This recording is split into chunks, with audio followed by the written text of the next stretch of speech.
how this world will end? That's the question that the system gave our protagonist before everything changed. The answer was a simple yes or no, but the consequences it brought are anything but simple. The people of the city have been called to a town square meeting in the middle of their destroyed town. A man guarded by orc warriors sat on a throne in front of a guillotine. This noble man was wearing all black from head to toe.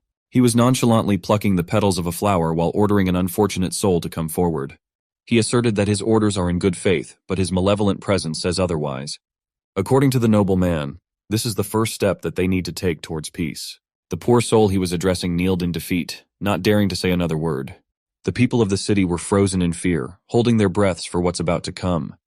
The beautiful woman that represents the city thanked the man with her trembling voice. She addressed him as Lord Dantalian. The fear and worry in every word she uttered was palpable. She explained that there are 6 other cities besides theirs that took part in the failed rebellion. It would take Lord Dantalian, the Demon King, a lot of time to conquer all of them. He was pleased to see that this failed revolutionary was considering his needs. It is true that conquering the remaining cities by force would be quite costly. Hearing him agree gave Christine the revolutionary some semblance of hope to get out of this mess. As a noble with influence in the empire, she could make the remaining cities surrender without any more bloodshed. Dantalian continued plucking the petals of the pretty flower. He does not doubt that Christine could do what she promises to do. She was starting to gain hope since her words seemed to be working. The Demon King just needs a little more convincing. She shoots her shot, nominating herself to be in charge of the negotiations from now on. But Miss Christine was rudely interrupted. The final petal of the flower has been plucked, and with it comes the Demon King's tone shift. He asked her Christine if she was practically saying that she would betray her own people, her own cause for a demon. Dantalian slowly got up from his throne and hammered in the fact that she's practically suggesting turning her back on the revolution. Realizing that she might have made the wrong move, Christine freaked out and started stumbling on her words. Lord Dantalian reminded her that she should not be trying to save her own skin, and she should be risking her life to protect the people instead. He turned to the crowd and asked them if his words carried the truth. Then the overly dramatic theatrics came in as he shifted focus to the people of the city. He asked them if they heard the words of this noblewoman. Their supposed leader here thinks that all their lives, their peace, and even their kids are worth less than her own life. He asked them if they can really entrust the city and their safety to a leader that thinks like that. Would it be right to let someone so corrupt control their world? Since the people are afraid to speak up, Lord Dantalian gave them the only correct answer, a resounding no. There is no way that someone like Christine should represent their interests. There is no way that anyone with a brain can trust her. Him, on the other hand, he is a man that fight on the front lines. He knows more about sacrifice than this selfish woman who thinks about nothing but herself. The people that were scared of him were starting to feel their minds and hearts open to the words of the Demon King. Dantalian continued that there are many people like Christine out there. He promised that he would be taking all of them one by one. All he asked was for the people to fight with him. With their help, their collective power will take down all of these corrupt people in high places. All it took was one person chanting Dantalian's name before the rest of the crowd followed like a tidal wave of cheers. He also took the chance to order the orc warriors to take the fraudulent leader into her final resting place. She was carried towards the ominous blade of the guillotine in front of her people. She finally broke down and started shedding tears of horror at the prospect of getting beheaded. Her screams of terror echoed throughout the whole city square until it was halted by the slashing sound of the blade claiming her life. Christine's head was paraded on the platform as the mark of a new beginning under their beloved Lord Dantalian. There is 72 demon lords who rule this world. The man who nonchalantly plucked flower petals as easily as he plucked a revolutionary leader's head off was one of them. The man in all black. He is also known as the usurper that occupied the 71st rank. The man with the plan, Lord Dantalian. He was a demon lord from the bottom of the barrel, a small fish in an ocean of powerhouses. This is the beginning of the story of the strongest and sharpest strategist of all time. Rewinding time a little bit, we find ourselves in a sinister cavern. That familiar pitch-black hair and single red horn came into view. The dignified demon lord was now cursing his fate repeatedly. He had been beaten to a pulp, and his usual noble demeanor had been sullied. He could only ask himself how in hell he ended up in this situation. To know what's really happening, we need to travel to a different world, a modern one. Here, there's a man who's sure of one thing throughout his entire life. He always hated his father. Even before this special day, he was constantly hoping and praying for his pop's death. And today is the day that his wish has come true. That deadbeat actually passed away, his lifeless body laid silently in a wooden coffin. Of all the things and people that would love to kill the guy, a heart attack got to him first. He was a notorious criminal, the kind that does not feel remorse for any bad deed he has done. He was a womanizer. For some reason, lovely women loved him to the point of insanity. And at his core, he was just a greedy piece of crap that wanted to get his hand on everything. Throughout his life, that deadbeat brought nothing but trouble to our protagonist.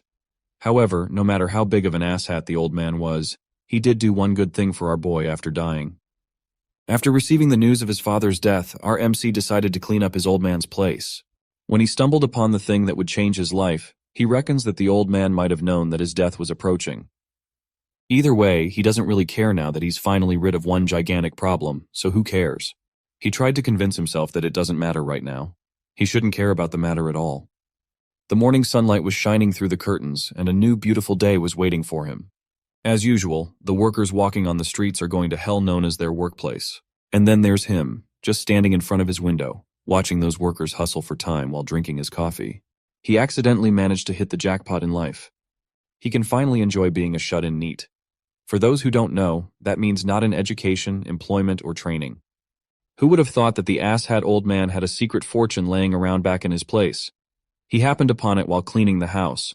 Wads of cash were just waiting for him in the basement. 500 million yen in total. That's about $3.3 million. Our boy couldn't help but think that his useless old man was a truly great father in the end. With this much money, he could do and buy whatever he wanted within reason. Maybe he'll fork up a huge sum for a gorgeous house. He could blow a huge chunk on a luxurious car. Or he could just go the traditional route and spend it all on beautiful women. Anything he just dreamed of before is now within his reach. But he's not really interested in those kinds of things right now. There's something better that aligns with his tastes. Once he heard the doorbell ring, his eyes started shining with excitement as the only thing that he needed just arrived.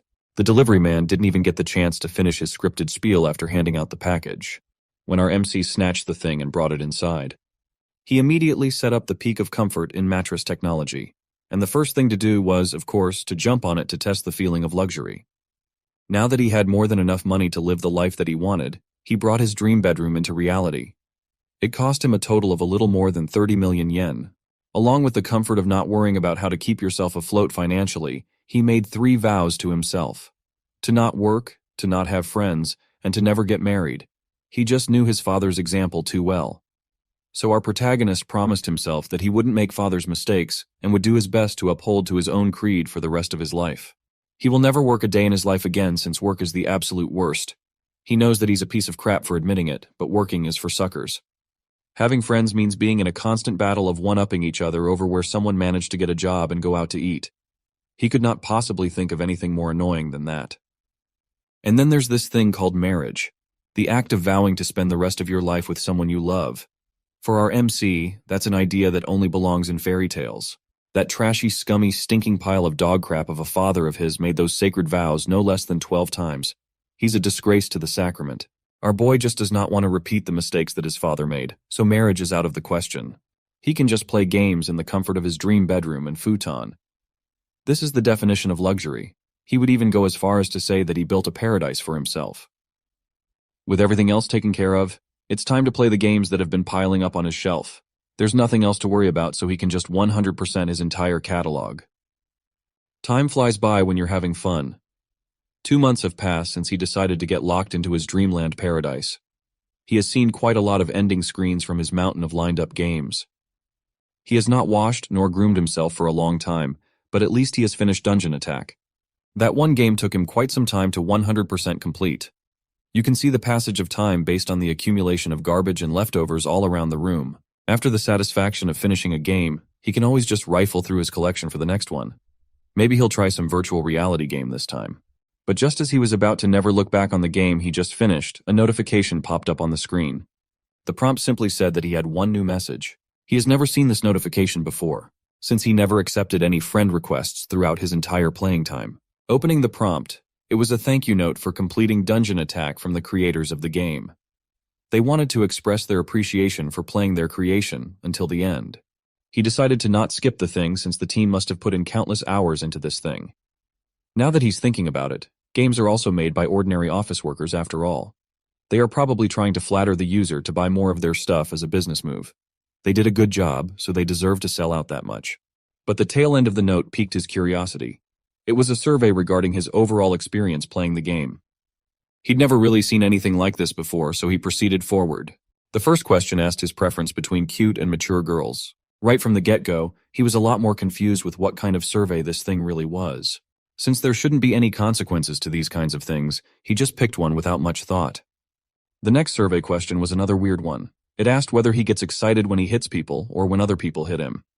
He was a little weirded out, but then again, this is just a game survey, right? But the next questions that followed felt a little odder as the rabbit hole went deeper. It asked whether he preferred higher or lower difficulty. Does he use brute force or intelligence to solve problems? Can he keep a secret, or if he would take advantage of others' secrets? A question asking him whether friendship means working together towards the same goal or having people who will not betray you. Now this survey is just being creepy for no reason. With the seemingly endless barrage of questions, he finally got fed up and rage quit the survey. The next prompt was a simple yes or no question. Do you know how this world ends?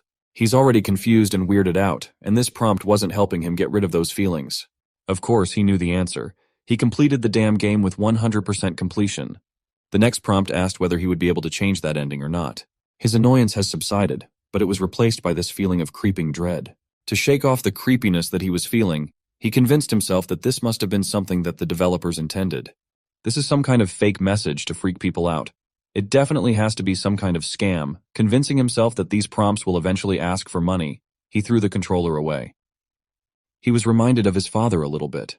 His opinion that you can't really trust anything in this damn world was seemingly strengthened.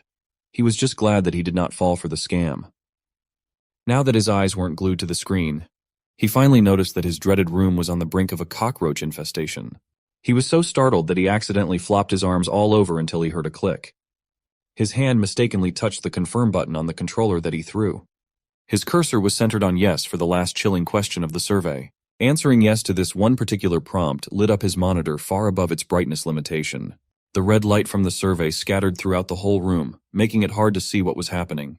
Our MC was eventually reached by the growing light that no high-tech monitor could have ever emitted.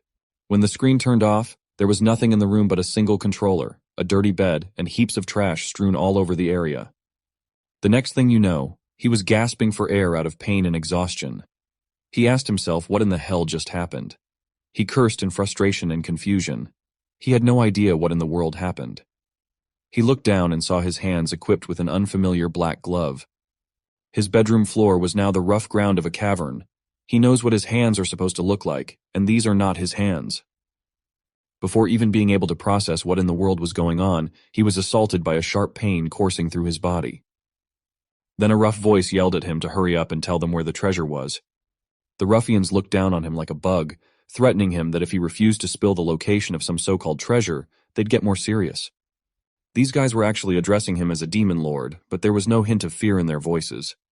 Surrounded on all sides while enduring sharp pains all over his body, this is how our protagonist's new and awful life began. He was in real trouble and he didn't even know how he got into it. To add to the chaos, he suddenly feels a sharp pain coming from his stomach that makes him want to throw up his guts.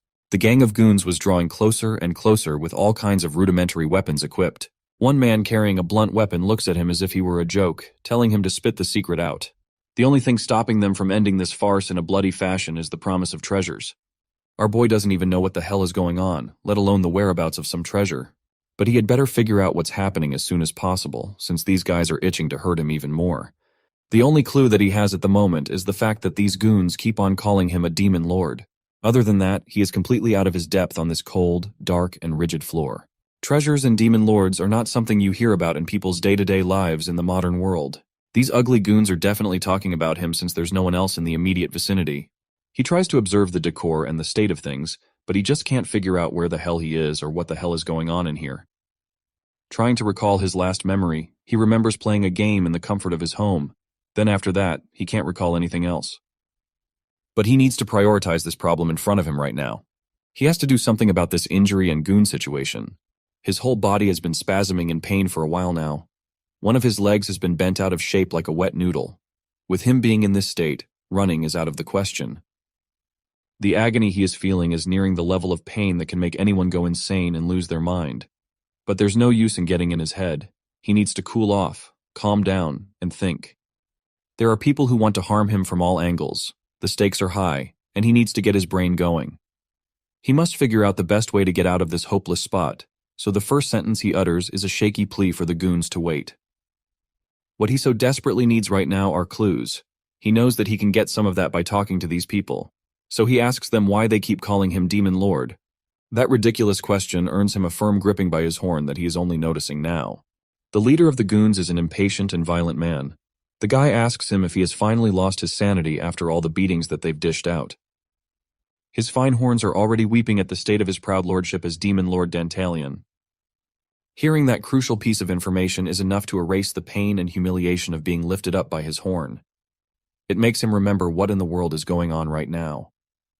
Dungeon Attack was a role-playing game where the heroes go on a journey to defeat various demon lords. It is a pretty standard format for the genre.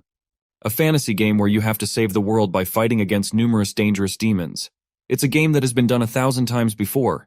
But this one has an insanely difficult gameplay where you are expected to die again and again.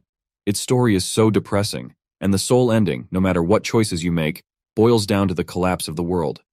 You can play the hero, upholding justice and peace, and everything would still turn to dust. As for this Dantalian character, it would be hard to forget the name. You would encounter the Demon Lord in conjunction with the cheesy fanfare of the victory screen. He is considered the trash of the 72 Demon Kings, ranked 71st, second to last in the ranking. Killing this glorified trash mob would only net you 12 experience points and 3 gold coins. Demon Lord Dantalian is the weakest enemy and the first one to be defeated by the heroes. A tutorial fodder to teach the player the basics of the game. The last thing that our MC played was Dungeon Attack. He remembers finally completing his 100% challenge in his room full of trash. The bizarre prompt for the survey at the end. The increasingly creepy question that it asked, and finally, the bright beam of light that swallowed his entire body.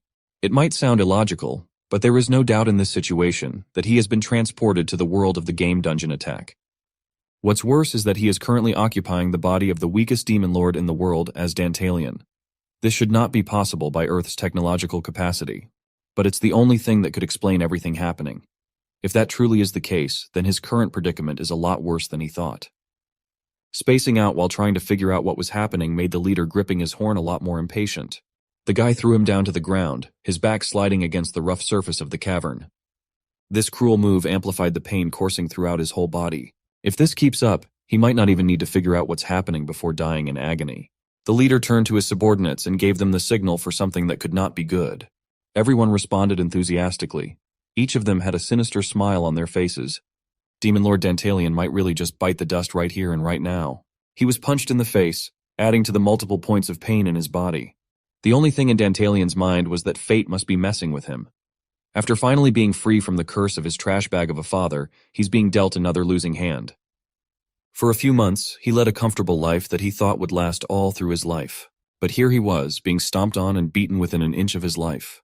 He went from sleeping on the most comfortable bed he ever had the privilege to sleep on to clinging to dear life on the verge of death. Dantalian's consciousness was starting to fade little by little. In his mind's eye, he saw a bright light with a familiar figure sitting up front. There's no doubt about it. That's the visage of the person he hates the most, his father. The deadbeat was smiling. A grin turned into a laugh as if ridiculing his hopeless misfortune. From the moment he was born, all the pain and suffering he felt can be traced back to this piece of stinking dog excrement of a father. Dantalian started remembering something like this current situation happening to him before. In the past, he had been kidnapped multiple times by different people who held a grudge against his useless old man. He distinctly remembers the 4th time that he was abducted. The kidnapper looked at him from the back seat while getting creeped out by how strangely calm a child was for someone being taken by a stranger. Dantalian was just a kid. He was tied up in the back and he wore a terrifyingly composed demeanor. It was the time that he finally reached his absolute limit. This time, he just let it happen and stayed cool-headed instead of fighting and freaking out. Once he tried that, it just turned into a casual drive to somewhere he didn't know with someone he didn't recognize. The kidnapper brought the kid to an abandoned warehouse in the middle of nowhere. He was tied to a chair in the middle of industrial products. At that moment, he decided to make a bet with himself and the stranger. The kidnapper looked to be in distress. He asserted that his gun was not a toy, that if he made a fuss, he'd be killed by a bullet to the head. Dantalian's bet was to see if he could free himself from the all-encompassing clutches of his lousy father. When the barrel of the gun was pressed against his forehead, he dared the man to go ahead and shoot. If this gun was indeed real, then he won the bet. The kidnapper was reaching his breaking point at this point. No normal kid would say those words without batting an eye under these circumstances. Dantalian noticed that he might not get far with his bet at this rate if he didn't give the kidnapper a little push on the trigger finger. He looked the skeevy guy straight in the eyes and continuously urged him to go ahead and shoot. If the gun turns out to be fake, then Dantalian will consider the bet his loss. Because then, he will probably be at the mercy of his awful old man forever. An empty click finalized the result of the kid's bet against himself. The trigger was pushed, but his brain remained intact. It looks like he lost the bet, and he gets to stay alive while stuck in the malevolent web of his pops. At this point, the kidnapper was having a full-on mental breakdown as he asked the kid what was wrong with him with a shaky voice full of terror. In the end, the kidnapper surrendered himself to the authorities, and Dantalian got to go home safe and sound. He accepted the fact that he lost the bet. But he did not go home empty-handed that day. He came to realize one crucial thing that he carried from that day forward. It was instilled in his mind that the one who survives in the end will always be the one with the stronger resolve. The goons have stopped beating him for fun, and they've long run out of patience. This is Dantalian's last chance to spill the beans. All they need to know is where the treasure is. Failing to point a location out would mean certain death. Dantalian is no stranger to death. He had already died once that one fateful day. His grimace turns up into a cheeky smile once he remembers who he was and what he was capable of. He's the weakest monster of them all, 71st ranked Demon Lord Dantalian, and he can shape this whole situation in any way that he wants. Just as the goon leader was about to snap at him for intending to take the treasure's whereabouts to his grave, Dantalian tried to prop his body up just a little bit more. The bald underling equipped with a spiked giant hammer volunteered to do the kill shot if they were not going to continue the interrogation further. It would not matter that much anyway. They could just turn this place upside down to find the treasure later. Just as the bald goon was about to crush his entire body into a pulp, sending him to the afterlife, the kid that made a kidnapper question his worldview resurfaced. He managed to raise his hand and stop the hammer from flattening him like a pancake at the last second. Luckily, Hummer stopped. The leader was both curious and pleased that the Demon Lord looked to be in the mood to cooperate. Dantalian gritted his teeth through the pain and discomfort of moving his body. Every step hurt to the bone, but he was determined to do it. He will do this thing no matter what it takes. The fire in his eyes has been lit, and he will survive. Because the one who survives in the end will always be the one with the stronger resolve.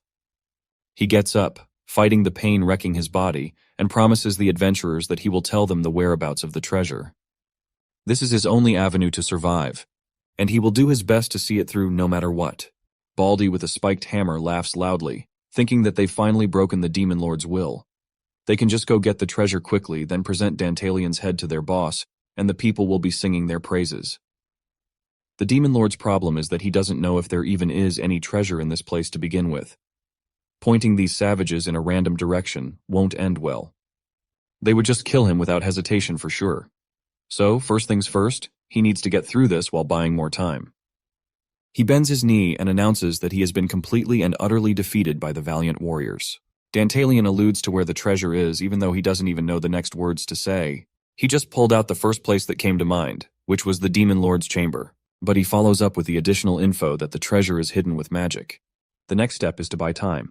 So he asserts that the only one who could undo that powerful magic was him as the owner of the chamber.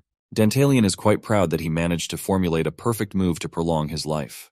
But the adventurers reply by unleashing a beam of light from a reflection of a blade. He almost sees his life flash before his eyes, as the sharp steel almost splits him cleanly in two. The leader of the band of goons is just trying to put more fear into the disgraced Demon Lord. This savage threatens him that if he is lying through his teeth, he will be killed on the spot. Bold plans require bold wills, and the current Dantalian has those in spades. He understands that these men will not hesitate to follow through. The leader relays the message that the treasure is in the Demon Lord's chamber to the rest of his troops. All that's left to do is get a move on to collect their reward. Somehow, through calm and wit, Demon Lord Dantalian manages to overcome the first obstacle of many to come. The real battle to survive starts right about now. His fast thinking gives him a breather, as these greedy barbarians can't kill him right away. However, that safety only lasts until they get inside the Demon Lord's chamber. While they are making their way to the furthest room in the area, he has to think of his next plan of action quickly. He tries to buy as much time by walking slowly with injuries, but the leader of the goons is yelling at him to walk faster. He has no choice but to lower his head and apologize. The leader is quite sharp.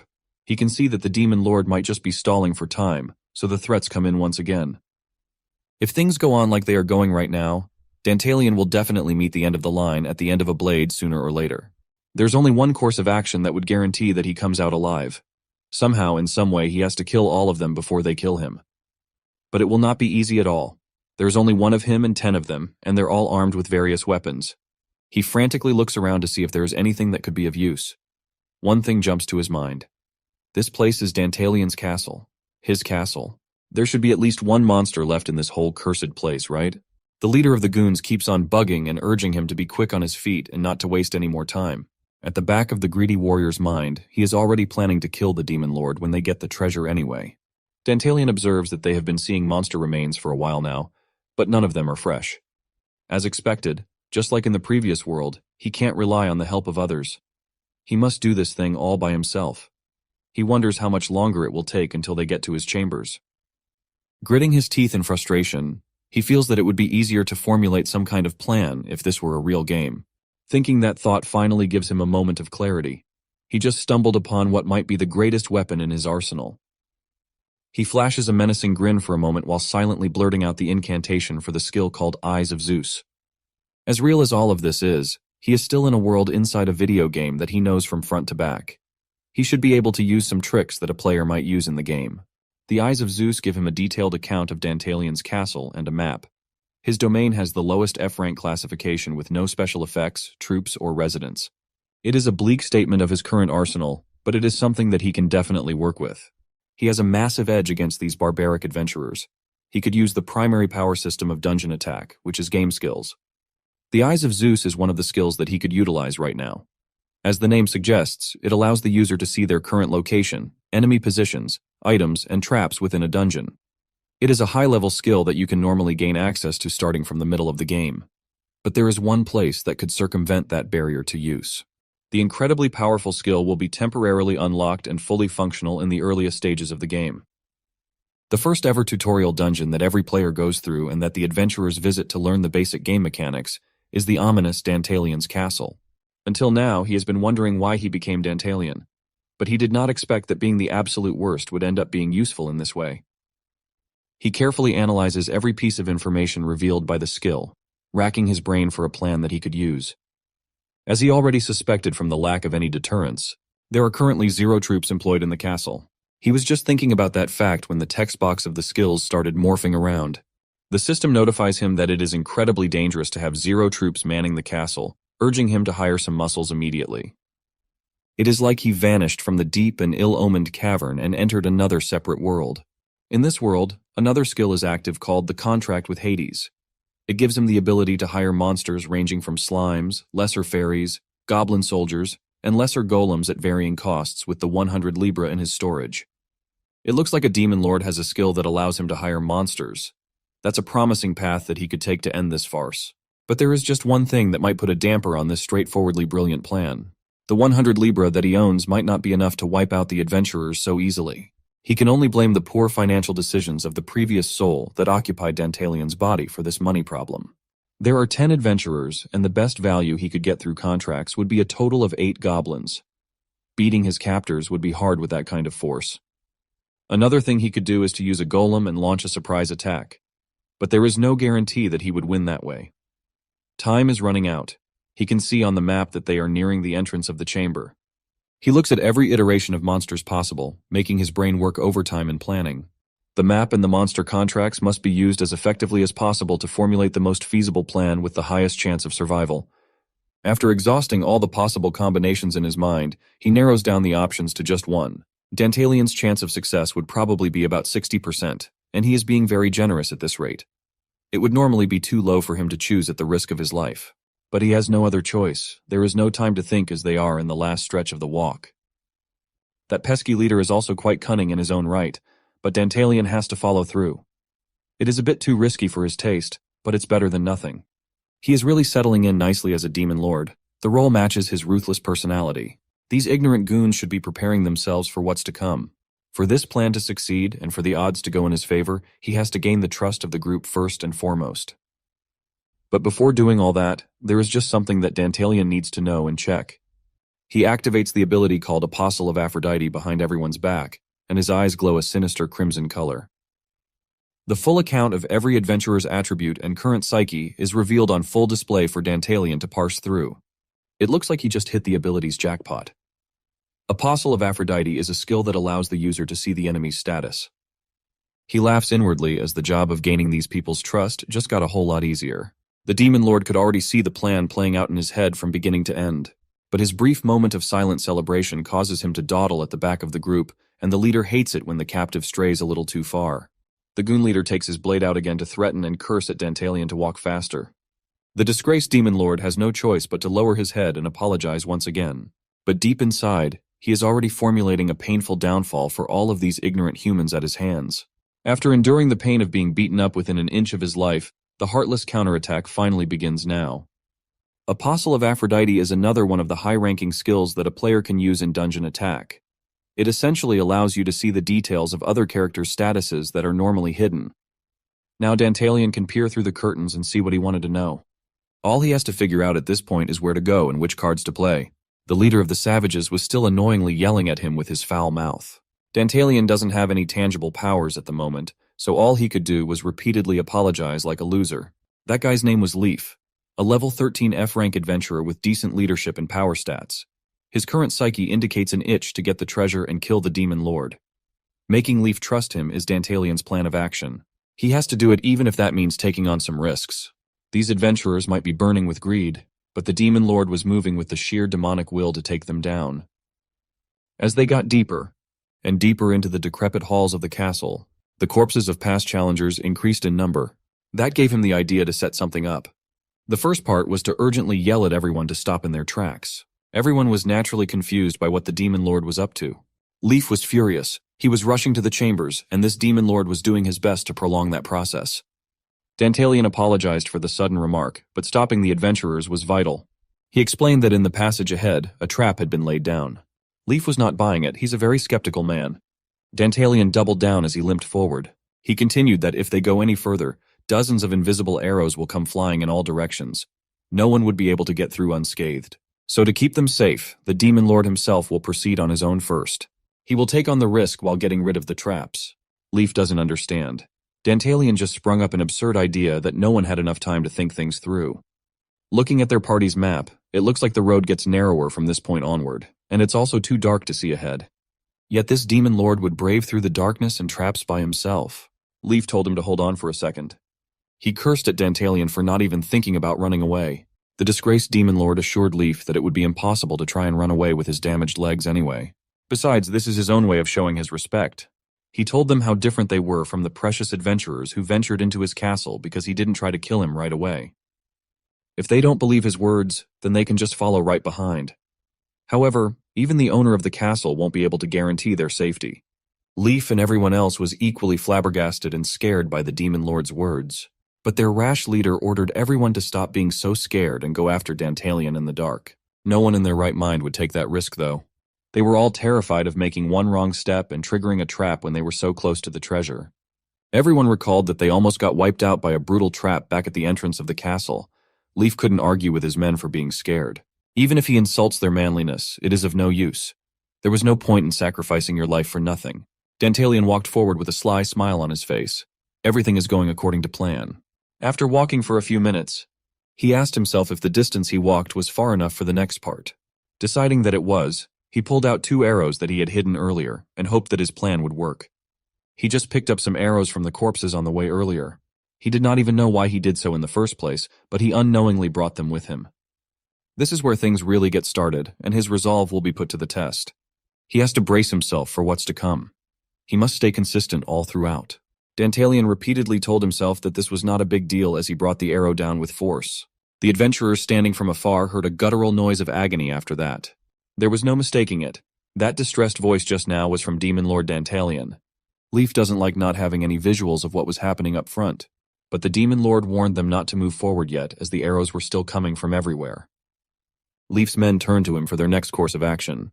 Frustrated and confused, he ordered everyone to get ready and anyone who cowers will be killed. His men didn't like where this was going at all. They stayed together in a tight formation while lighting up the dark and narrow path. They kept on yelling at Dantalian to show himself, but what they stumbled upon was a puddle of blood trailing deeper into the darkness. Everyone naturally freaked out at the sight of a whole trail of crimson on the ground.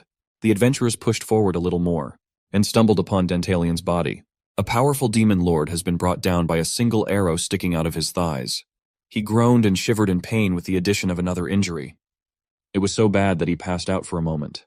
Leaf confronted him about what happened here and to the trap.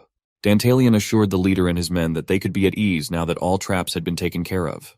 Relief washed over everyone now that they have one less problem to think about. Leaf was confused as to why this demon was helping them in the first place when it would have been better for him to keep quiet about such a deadly trap. Dantalian humbly brought his palm to his heart and emphasized what he had already said earlier. He believes that these adventurers are different from the previous ones who dared to invade his castle. They didn't kill him right away and are allowing him to live on. That moved the heart of the heartless demon lord. He swore that that's all there is to it. Well, he did get hit by one of his traps, but it shouldn't be too big of a problem, so he just plucked it out. With his blood drawn and staining the ground for the sake of everyone's safety, they can finally continue onwards. Even Leaf the Unhinged was kind of freaked out by this intense demon lord. Dantalian quietly rejoiced while activating the Apostle of Aphrodite. He was notified that Leaf's likability towards him had increased by 5 points. The savage was asking himself if this enemy was seriously trying to help them.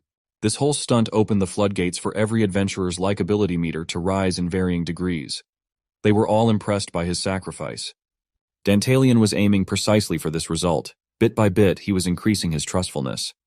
But this much isn't enough. It needs to go up even more. The stage has only just begun. It's time to move on to more carefully laid out plans on the spot. The time for the unveiling of the second act is about to start. Increasing his likability has naturally increased his charm attribute by quite a bit. The level 3 Demon Lord, an FF rank monarch, was slowly grinding his stats up. Now that the non-existent traps have been cleared, it's about time to move on ahead. With Dantalian's wounds, he would just slow everyone down, but the adventurers had no other choice but to bring him along. Leaf was gracious enough to order one of his men to lend the Demon Lord a shoulder to lean on. The young adventurer was assigned to assist Dantalian for the rest of the walk. He put on the best surprised look that he could muster. Leaf was quite satisfied with his reaction, laughing and insisting that it's only natural that they lend a hand to help them with the traps. Everyone's morale went up a notch as they continued onwards. Dantalian silently laughed to himself. Things were going well, but he needed a little more push. That boss Leaf was quite a tough nut to crack, as he assessed. Lowering his guard would be hard. This was still not enough. He needed a little bit more. He needed to get his strings attached to these humans so they could dance along to his tunes. From here on out, the second act began. The group finally arrived at the entrance to the Demon Lord's chamber. It was even more impressive than the humans initially thought it would be. Opening the gates didn't pose much of a problem. They didn't even have a lock or anything. Leaf was already celebrating the fact that they got this far. Now it's Dantalian's turn to fulfill his promise to show the adventurers where the treasure was. A single tear hit the floor upon seeing the gates open. The esteemed Demon Lord Dantalian was actually crying, as if he were seeing something beautiful. Leaf and the rest of his goons were speechless as they watched the demon seemingly overwhelmed with emotion. The young adventurer asked him what was wrong and why he was crying. Dantalian apologized and explained that this situation somewhat reminded him of his former comrades. No, it reminded him of his family. Leaf was amused and asked if demon lords have families too. Clutching his face and putting on an Oscar-worthy performance of a lifetime, Dantalian went on to retell the story of the past for someone like him. Back then, he had those friends that he could call his family. He reached his hand to some far-gone, made-up memory. His castle and chambers weren't always so bleak and dilapidated. They used to be full of glory and life, teeming with powerful warriors left and right. That era was a time of prosperity until that one cursed day. Powerful warriors with their full gear laid siege on the castle and slaughtered Dantalian's army, his chosen family. They suddenly appeared and chased the Demon Lord to the ends of the world. Trained troops wielded their bows with magnificence and force, all of them wanting to take the Demon Lord's head. The arrows they let loose were fast and sharp, each one carrying a fatal presence thirsting for life. Dantalian was supposed to die that very day, but his friend, the family that got him this far, an orc warrior, saved his life. They might not have been of the same race, but they treated each other like sword brothers. Dantalian watched as the force of a foreign power extinguished the light of life from his confidant's eyes. Steel is unforgiving and cruel. It can take everything that you hold dear in a split second. The last thing that his friend told him while tears were falling was to leave this place and run away as quickly as he could. Dantalian didn't want to do that. If he was going to run away, he wanted his sworn brother to come with him. Their heartfelt conversation was interrupted by yet another batch of deadly bolts piercing the orc's back. The valiant warrior stayed strong with countless arrows jutting out of his body. He assured the demon lord that there was nothing to be worried about. All he had to do was run and never turn back. Recalling this story would make anyone break down, even a demon lord would. His tears were filled with the memories of his friends, the family that elevated him to the top. It reflected how their lives were lost in the service of their boss. It represented how he walked away with his life intact, while those important to him perished. Everyone died protecting him, and now he had come back to the place where it all took place. The adventurers were completely enamored by Dantalian's flawless and emotional storytelling. They felt sorry for the unfortunate demon lord. They felt bad for treating him so badly without knowing the story behind the man. All of them were taught that a demon lord would be a much worse existence than this. But this guy was somberly mourning the death of his comrades, just like how any of them would. Everyone shared the same thought that Dantalian doesn't seem like someone evil. Their likability towards the demon lord soared drastically. It started with one person and immediately spread throughout the room. Even the cynical leader was questioning whether the things he heard about demon lords were true at all. From what that woman that sent them here said, a demon lord is supposed to be the lowest scum, one who has no blood or tears. Leaf's likability level jumped up along with everyone else. But the greedy son of a goon is selfish to his core. The only thing that matters to him is whether Dantalian would be useful to him or not. The demon lord finished his story and called everyone's attention for a moment. He looked everyone in the eyes and expressed his gratitude from the bottom of his heart for bringing him back to this place. It just confirms his assessment that all of them are very different from those who killed his family without mercy. If it's for such a kind group of people, then perhaps the dead may forgive. The time has come to unearth the treasures of the demon lord's castle and for demon lord Dantalian to willingly surrender his life to the adventurers. Leaf laughed with his vulgar laugh and urged the demon lord to hurry up and show the goods. Dantalian reiterated that the treasure is currently concealed by magic, but he would now undo said magic, so he kindly asked everyone to please stand back. Leaf could not contain his excitement as he shouted at his men to follow Dantalian's instructions. The adventurers moved back near the gate, just enough distance to perform the act without interference. Dantalian turned his back to the people and smiled to himself. He was struggling to contain his laughter with how well his plan had been unfolding. Just a little bit more, and it would be an inevitable success. The demon lord just needed to employ a little more trickery for the finishing touches. After looking at his status, he understood one thing of significance. He knew full well that there was no treasure in this castle to begin with from the moment he looked at the state of his domain. The only thing left that even remotely translated to a treasure was what was left by the previous Dantalian before he reincarnated, a paltry sum of a mere 100 libra. He reckoned that this much would be enough to fool these poor adventurers. However, it was perfect. As far as he could remember, the world of Dungeon Attack had a consistent currency exchange of 1 libra equating to 15 silver coins. All he had to do was discard a certain amount. In this case, 76 libra would be enough. The game was set up in such a way that items and money you discarded appeared where you left them. He could definitely take advantage of this fact. The plan was lined up and he could do it in a bit. Still, he must sell the act convincingly so there would be no doubt. He raised his hand in the most dramatic fashion, declaring his title as the 71 saint-ranked demon lord who ruled this land, Dantalian. In the name of his own title and namesake, he would grant these brave heroes the treasures of his domain. Everyone held their breath at the performance of the demon lord. The loudmouth Leaf did not dare to utter a single word for once. A deafening silence washed over the chamber as everyone's eyes were glued to the demon lord. A slight smile crept up on his face. The timing was just right. Silver coins started spawning from out of nowhere in stacks. The sound of silver hitting the floor started ringing in the area. The adventurers could not believe their eyes. They'd never seen a rain of riches before. They had to convince themselves that this was not a dream. The adventurers started laughing at the sight of their newfound fortune. Leaf was the loudest and happiest of them all. The greedy bastard could not reel his laugh in at all. Silver coins continued raining down, their surfaces reflecting the light in the room perfectly. The adventurers hurriedly went down on their knees trying to collect as much money as they could, with smiles plastered on their faces. Leaf had finally hit it big. They finally got their hands on the treasure of a demon lord. The only thing he was feeling was pure euphoria. His ugly face contorted into a greedy laugh beyond recognition.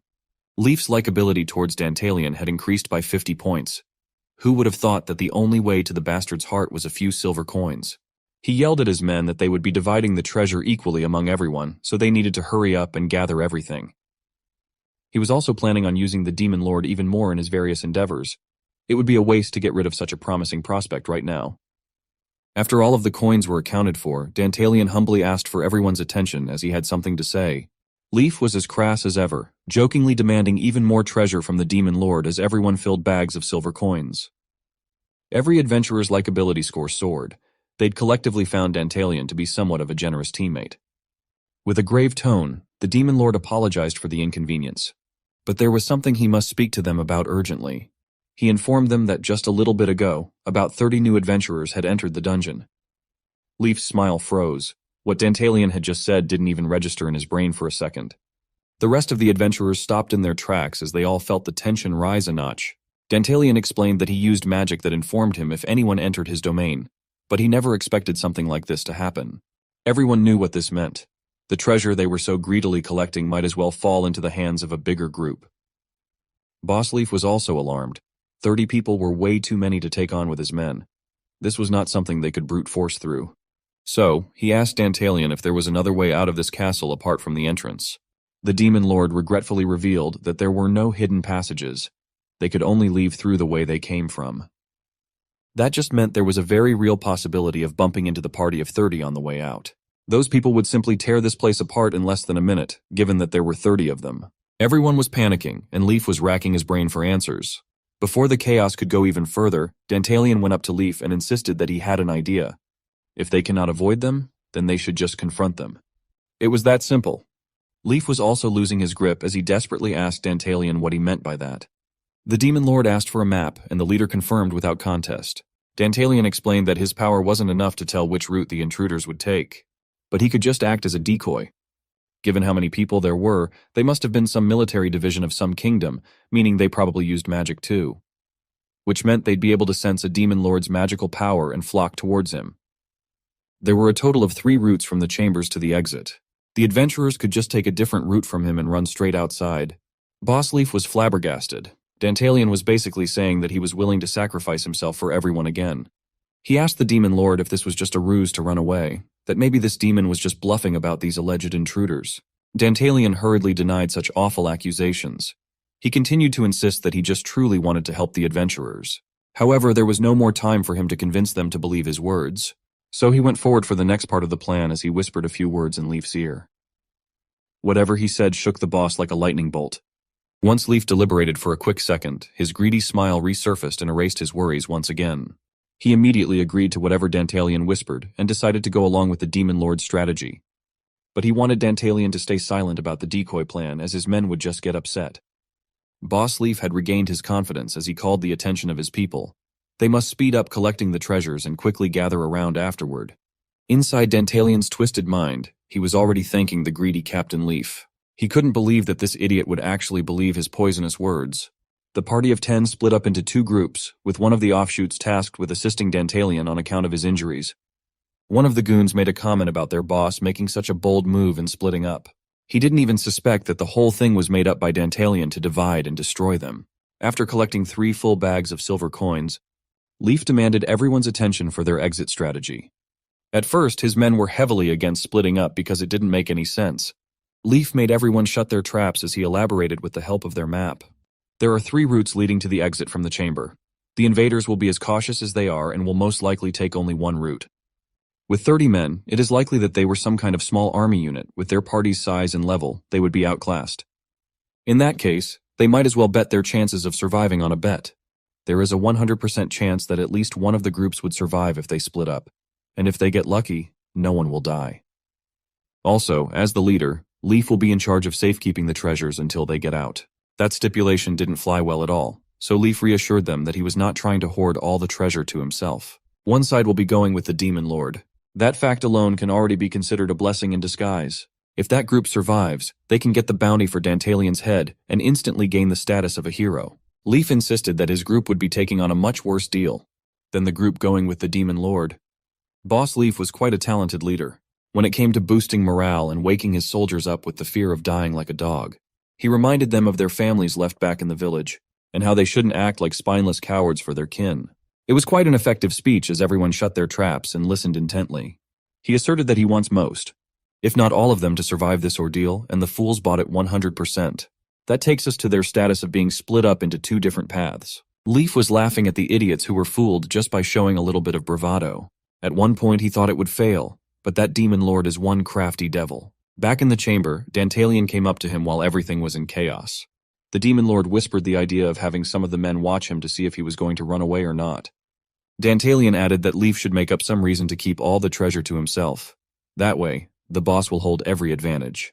Because if this demon wasn't bluffing, half of his men would be sacrificed along with the demon lord, and Leaf's share of the treasure would double. And even if Dantalian was lying, there was no escape for him either way. It's a win-win for Boss Leaf. As they made their way to freedom, Leaf kept on laughing to himself. He believes that as long as he comes out on top, nothing else matters. On the other path, Dantalian was also laughing as he accurately predicted the greedy bastard's state of mind at the moment. Looking at the map, it's about time to get started on the next part. He opened the contract with Hades and browsed through the monster directory. Dantalian finally has the chance to kill every last one of these savages. The plan started when an earthquake struck the dungeon while they were on their way out.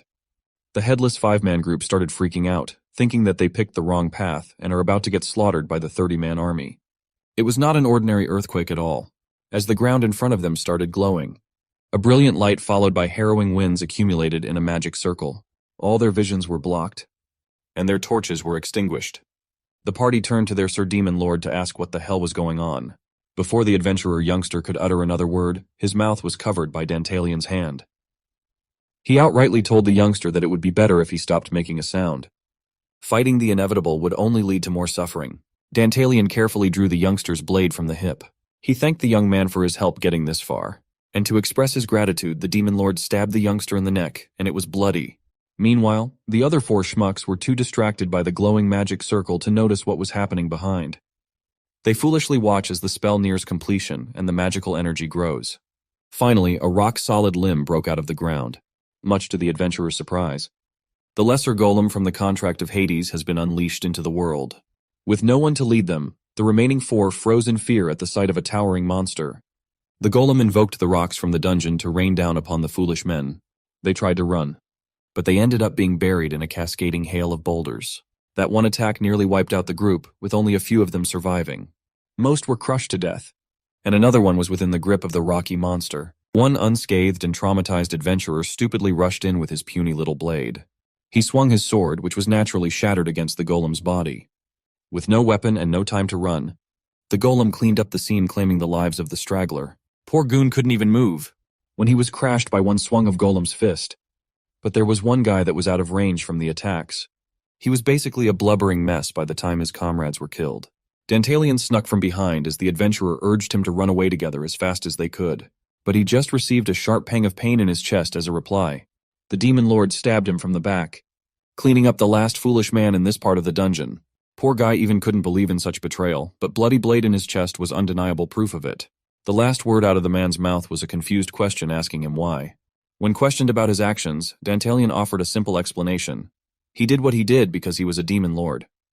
The other five-man party also felt the ground shake for a moment. Boss Leaf and the rest of the crew thought that the battle with the intruders must have started on the other path, and the demon lord was telling the truth after all.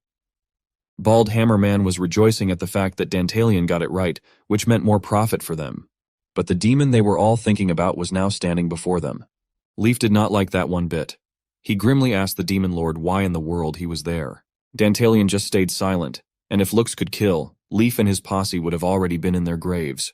But Leaf surprisingly played it cool, thinking that the other group did not run into any intruders either.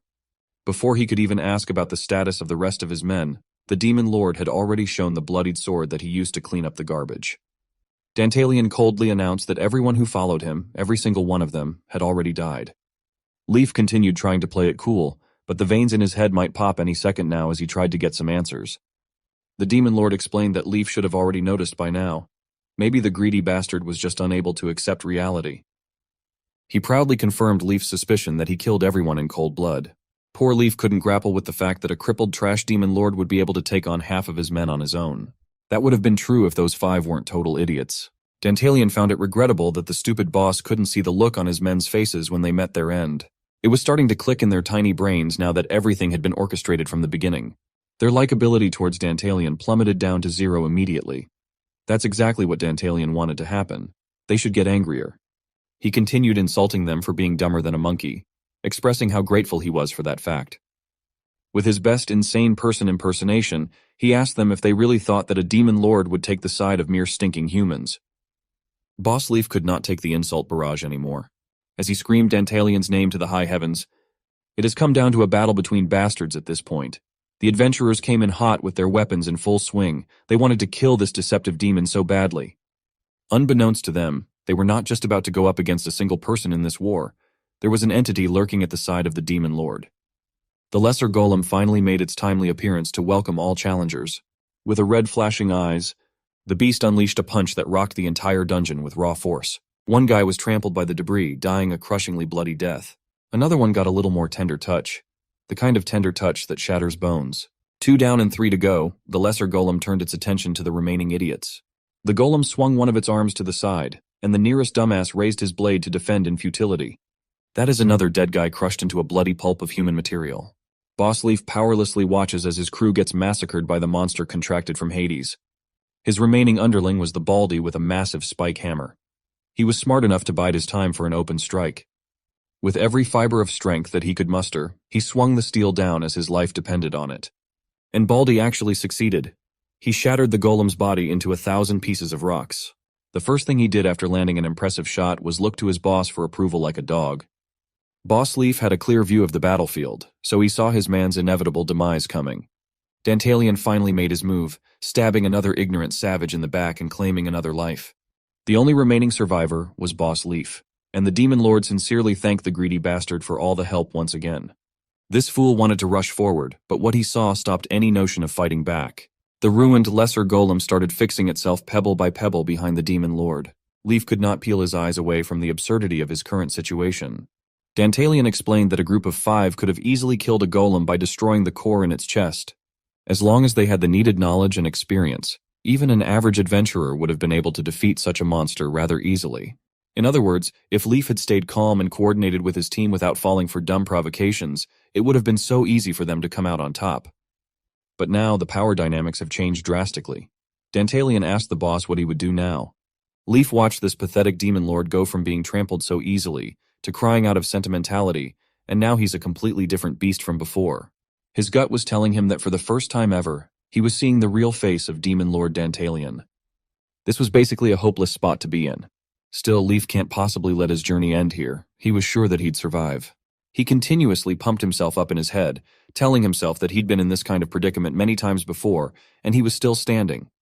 He believes that no matter what tricks Dantalian pulls, he'll find a way. Boss Leaf deliberated and decided to drop his sword and concede his defeat, even though it was supremely frustrating. He got down on his knees and expressed his surrender while begging the demon lord to end it once and for all. Dantalian gripped his bloody sword tightly and told Leaf that he understood. He walked slowly. With every step he takes, Leaf comes closer and closer to his death sentence. But the crafty son of a gun was laughing inwardly at the demon lord's idiocy. Leaf refused to accept that he would get done in by someone like this bottom-of-the-barrel demon lord. He was wholly convinced that he could turn the table around and kill Dantalian with the blade he was concealing behind his back. Unbeknownst to the dumbass, the demon lord was already fidgeting with the contract of Hades while he was slowly making his way forward. Dantalian was weighing his options for what would work in the current situation. Boss Leaf's excitement was increasing with every step that the trash demon lord took. He was determined to strike with the hidden blade once Dantalian got close enough. Leaf was practically foaming at the mouth as he only needed 3 more steps, no, 2 more steps. He was so excited to kill a demon lord and become celebrated as a hero back home. But Dantalian suddenly stopped walking for no apparent reason. The demon lord coldly told Leaf that he could see right through his scummy and crappy plan. Dantalian already knew everything that this mongrel was up to, thanks to the skill apostle of Aphrodite. He laughed at the puny human in full mockery of such a stupid plan. Now it's time to stop messing around and deliver the checkmate. Leaf did not take all the infuriating mockery lightly. The scumbag still believes that this is not over yet. He was still out of range, but Leaf forced the attack, exploding into a ruthless attack. The boss was so obsessed with the thought of winning that he did not think about why Dantalian wasn't moving an inch from his position. By the time he realized what was happening, he was already down on the ground after tripping over his steps. He looked behind and saw a freaking slime clinging to one of his legs. Leaf cursed and asked why, even though he already knew the answer. Dantalian finally took that one step that he was hoping for, but it might just be too late. The mongrel tried to turn around and deliver the kill shot only to get grabbed by the hulking golem like a helpless child. Leaf screamed in agony as the giant rock applied a little pressure that shattered his arm. While Leaf's harrowing screams were filling the dungeon, Dantalian was just tinkering with his prompts. He's just glad that he had enough money to hire a slime to make things a lot easier. Dantalian couldn't even believe that his plan went so well from start to finish. He wanted to ask Boss Leaf how it felt to have his pride and everything else crushed by someone whom he thought of as inferior. The Demon Lord wanted to know how it felt to get killed in such a pathetic position. Leaf could only ask himself where exactly everything went wrong. Maybe it was the decision not to kill the Demon Lord right away and greedily putting the treasure first and foremost. Deep inside, the boss knew that it did not start there. Maybe it was when he got the map of the Demon Lord's castle from that mysterious woman, but that doesn't seem quite right either. Leaf already knew that everything was headed to this moment from the very beginning when they foolishly challenged the Demon Lord. He gets it now. He has learned his lesson. He should have never gone up against true monstrosity, for Dantalian is the true definition of an almighty Demon Lord. Let's fast forward a little bit into the future where Dantalian was stuck in a misty world inside his mind. The image of his late father gradually presented itself with that arrogant smirk telling him to steel his resolve. He's getting tired of this undying deadbeat ghost. He just wanted everything that has to do with his father to go to hell already. But the scumbag was persistent. He told Dantalian that no matter what choice he makes from now on, his life will be worse off without a father. He finally got enough of it and clawed at the mist to shut his dead dad's trap. Dantalian was tired. He just wanted the torment to stop. The Demon Lord was finally woken up by an apathetic voice calling his name. A beautiful woman with pink hair and an interesting ornament on her hair stood before him with her cold gaze. He sat up to see that he was completely naked with only the blankets covering his private area, and his wounds had been tended to. The woman apologized for intruding. She was just worried that he might not wake up. But now that he's up and about, she can finally cut to the chase and discuss business. She came here to inquire about the 100 gold pieces of Libra that she loaned Dantalian 2 months ago. It has accrued an additional 96 Libra in interest to date. He basically owes her a total of 196 Libra, and she hopes that the magnanimous Demon Lord could pay in full today. Dantalian has been cornered. He doesn't recognize this woman, and he surely doesn't remember taking a loan.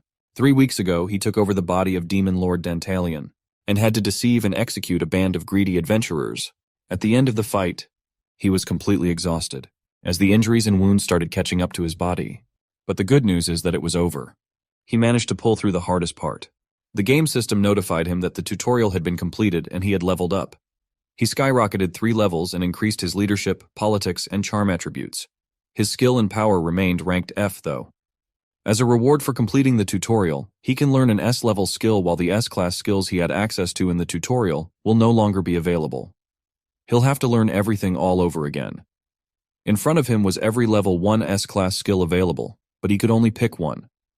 This was a big gut punch as he thought he would be OP the whole time. Now he must settle with a level 1 skill. It basically means that from here on out, this is where the game really starts. If so, he doesn't even want to think about it. Chances are he will have to continue living as Dantalian for now. As things stand, there was no guarantee that he'd be able to return to his world. He has no other choice but to keep going. Then that makes choosing the right S-class skill supremely important. Of all the choices gifted by the gods, there is one skill that suits him best. There are a ton of choices, but Dantalian already made his pick. Apostle of Aphrodite, a skill that would allow him to see someone's status and their opinion towards the user. It might look like a simple mind-reading skill, but in reality, it's the most useful one at the moment. After confirming his pick, he was brought back to the reality of the scene before him. He almost fell down due to the lack of energy. But the lesser golem was there to break his fall. His eyelids were already closing on their own, and the exhaustion was unreal. Looking around at the destruction and blood that he spilled, he couldn't help but feel like he'd been up all night for days. He looked at the golem and borrowed the big guy's body as a place to rest for a bit. For the first time since he took over Dantalian's body, he was able to close his eyes and rest. The next thing he knew, he was already in bed in a tattered bedroom. All the decor has been smashed, the walls have seen better days. It was a pretty crappy place that had lost its luster. This is the old Dantalian's room. The golem probably brought him here after dozing off. He was really hoping that everything was just a dream, but he still woke up in this demonic body and in this cursed world. He is still the 71 saint-ranked Demon Lord Dantalian, and his memory was clear. So, the natural course of action would be to live as a Demon Lord from now on. Despite his worries, a new disaster had already presented itself in the form of a cute girl with pink hair. He thought he could get a little breather after dealing with greedy adventurers, but another problem had already presented itself. A girl with a gaze as cold as permafrost ice. She conducts herself in a professional manner, and she introduced herself as Lapis Lazuli. After recovering from his injuries, Dantalian wanted to sit on his throne just to feel it. But even in his throne room, Lapis kept on bugging him about the debt. Dantalian kept on insisting that he was not the one who borrowed the money. He already said it 1,000 times. Lapis continued conducting herself with respect, but she was just having a little trouble understanding what in the hell this demon lord was saying. 2 months ago, she undoubtedly signed a deal with Dantalian approving him for a loan from her organization, the Kunchuska firm. As proof, she even has the promissory note of the loan for 100 Libra with 40% interest per month. Dantalian was growing increasingly frustrated by their constant back and forth with this banter for a whole week now. This woman was not playing around. First, it was hooligans, now it's debt collectors. He was finally convinced that this world sucked big time. He kept on asking himself why he had to clean up the mess left behind by that big idiot previous Dantalian. The fault also partially lies with Lapis Lazuli and the Kunchuska firm. They are idiots that loaned a ton of money to a dumbass. But as he was lost in his own head, Dantalian felt a flash of brilliance in his mind. First, the demon lord wanted to ask some questions which Lapis would be glad to answer. Dantalian inquired what would happen in the event that he could not pay the money back. Lapis Lazuli politely referred to the contract and explained that in that case, he would have to declare bankruptcy. He found that wording very interesting and continued to prod further, asking her what happens after he goes bankrupt. Lapis concisely explained that the Kunchuska firm would take ownership of the demon lord's castle and all of Dantalian's assets. Also, he will be required to grant a few small requests from the organization from time to time. As per the contents of the contract, he is obligated not to think about the requests, but simply do what the Kunchuska firm wants. Dantalian remained calm, even though the words coming out of the woman's mouth would be enough to send an ordinary man into a crisis. He just has one last question left. He simply asked her what day it was today. Lapis could not have predicted that query in a million years. But for some reason she felt like the demon lord wasn't under any pressure, and she was. Lapis was confused and told Dantalian that she did not understand the question. The demon lord's tone shifted. He sounded more cunning and sly as he rephrased the inquiry to ask what day, month, and year it was today. Lapis apologized for being rude and answered that it was the 17th of April, 1505. According to the contract, the loan is already 6 days past the repayment debt. If the interest continues to pile up, Dantalian would undoubtedly go bankrupt. He understands that much, but his big smile made it seem like it wasn't a big deal. Dantalian decided to give Lapis Lazuli a cute nickname, Lala. Right now, he has a proposal to make to her personally. In addition to the 196 Libra he owes, the demon lord Dantalian wanted to take out another line of credit for an additional 10,000 Libra. 3 days later, in the imperial calendar year 1505, on the 20th of April, Kunchuska firm headquarters was hit with significant news. A goblin accountant ran through the halls, shoving everyone out of the way. Another scholarly beast went about his day. This was Kunchuska firm's miser goblin, Torkel, and today was a busier day than usual. The rushing goblin had to deliver some documents to Lady Payman no later than 8 o'clock. Everyone focused on the ship arrangements at Batavia port. Thankfully, everything was going smoothly. Torkel was also running late for an emergency meeting where all executives were being summoned. He had no idea what was going on. He burst through the door.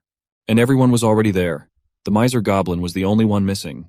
The man at the head of the table admonished him for being late. For merchants like them, time was money.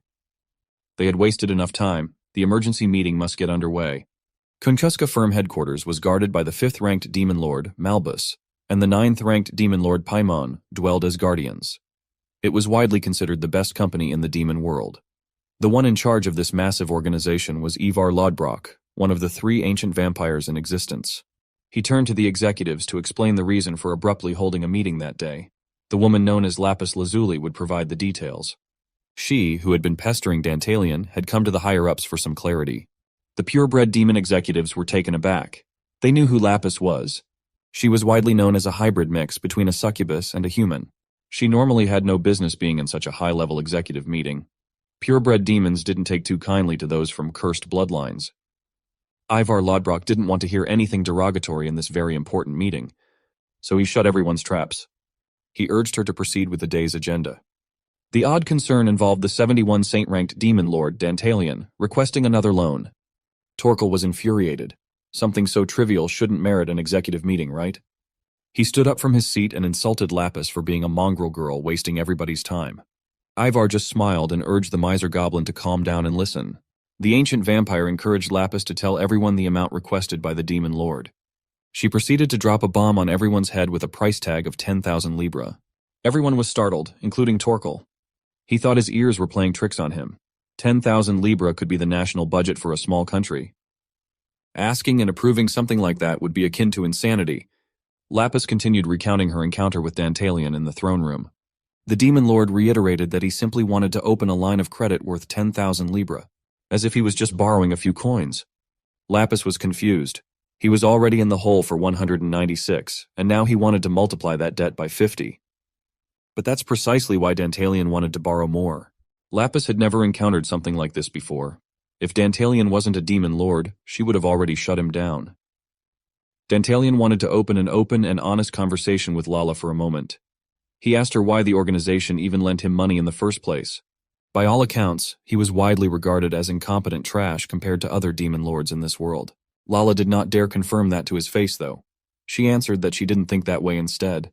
Dantalian got a hearty chuckle out of that one.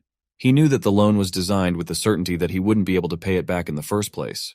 Lapis and her firm wanted Dantalian to declare bankruptcy and turn him into a glorified lapdog. He stepped forward, coming closer to the hybrid woman. Dantalian clocked it right 100%. He saw through her true intentions from the start. He dared her to answer the opposite of her ulterior motive.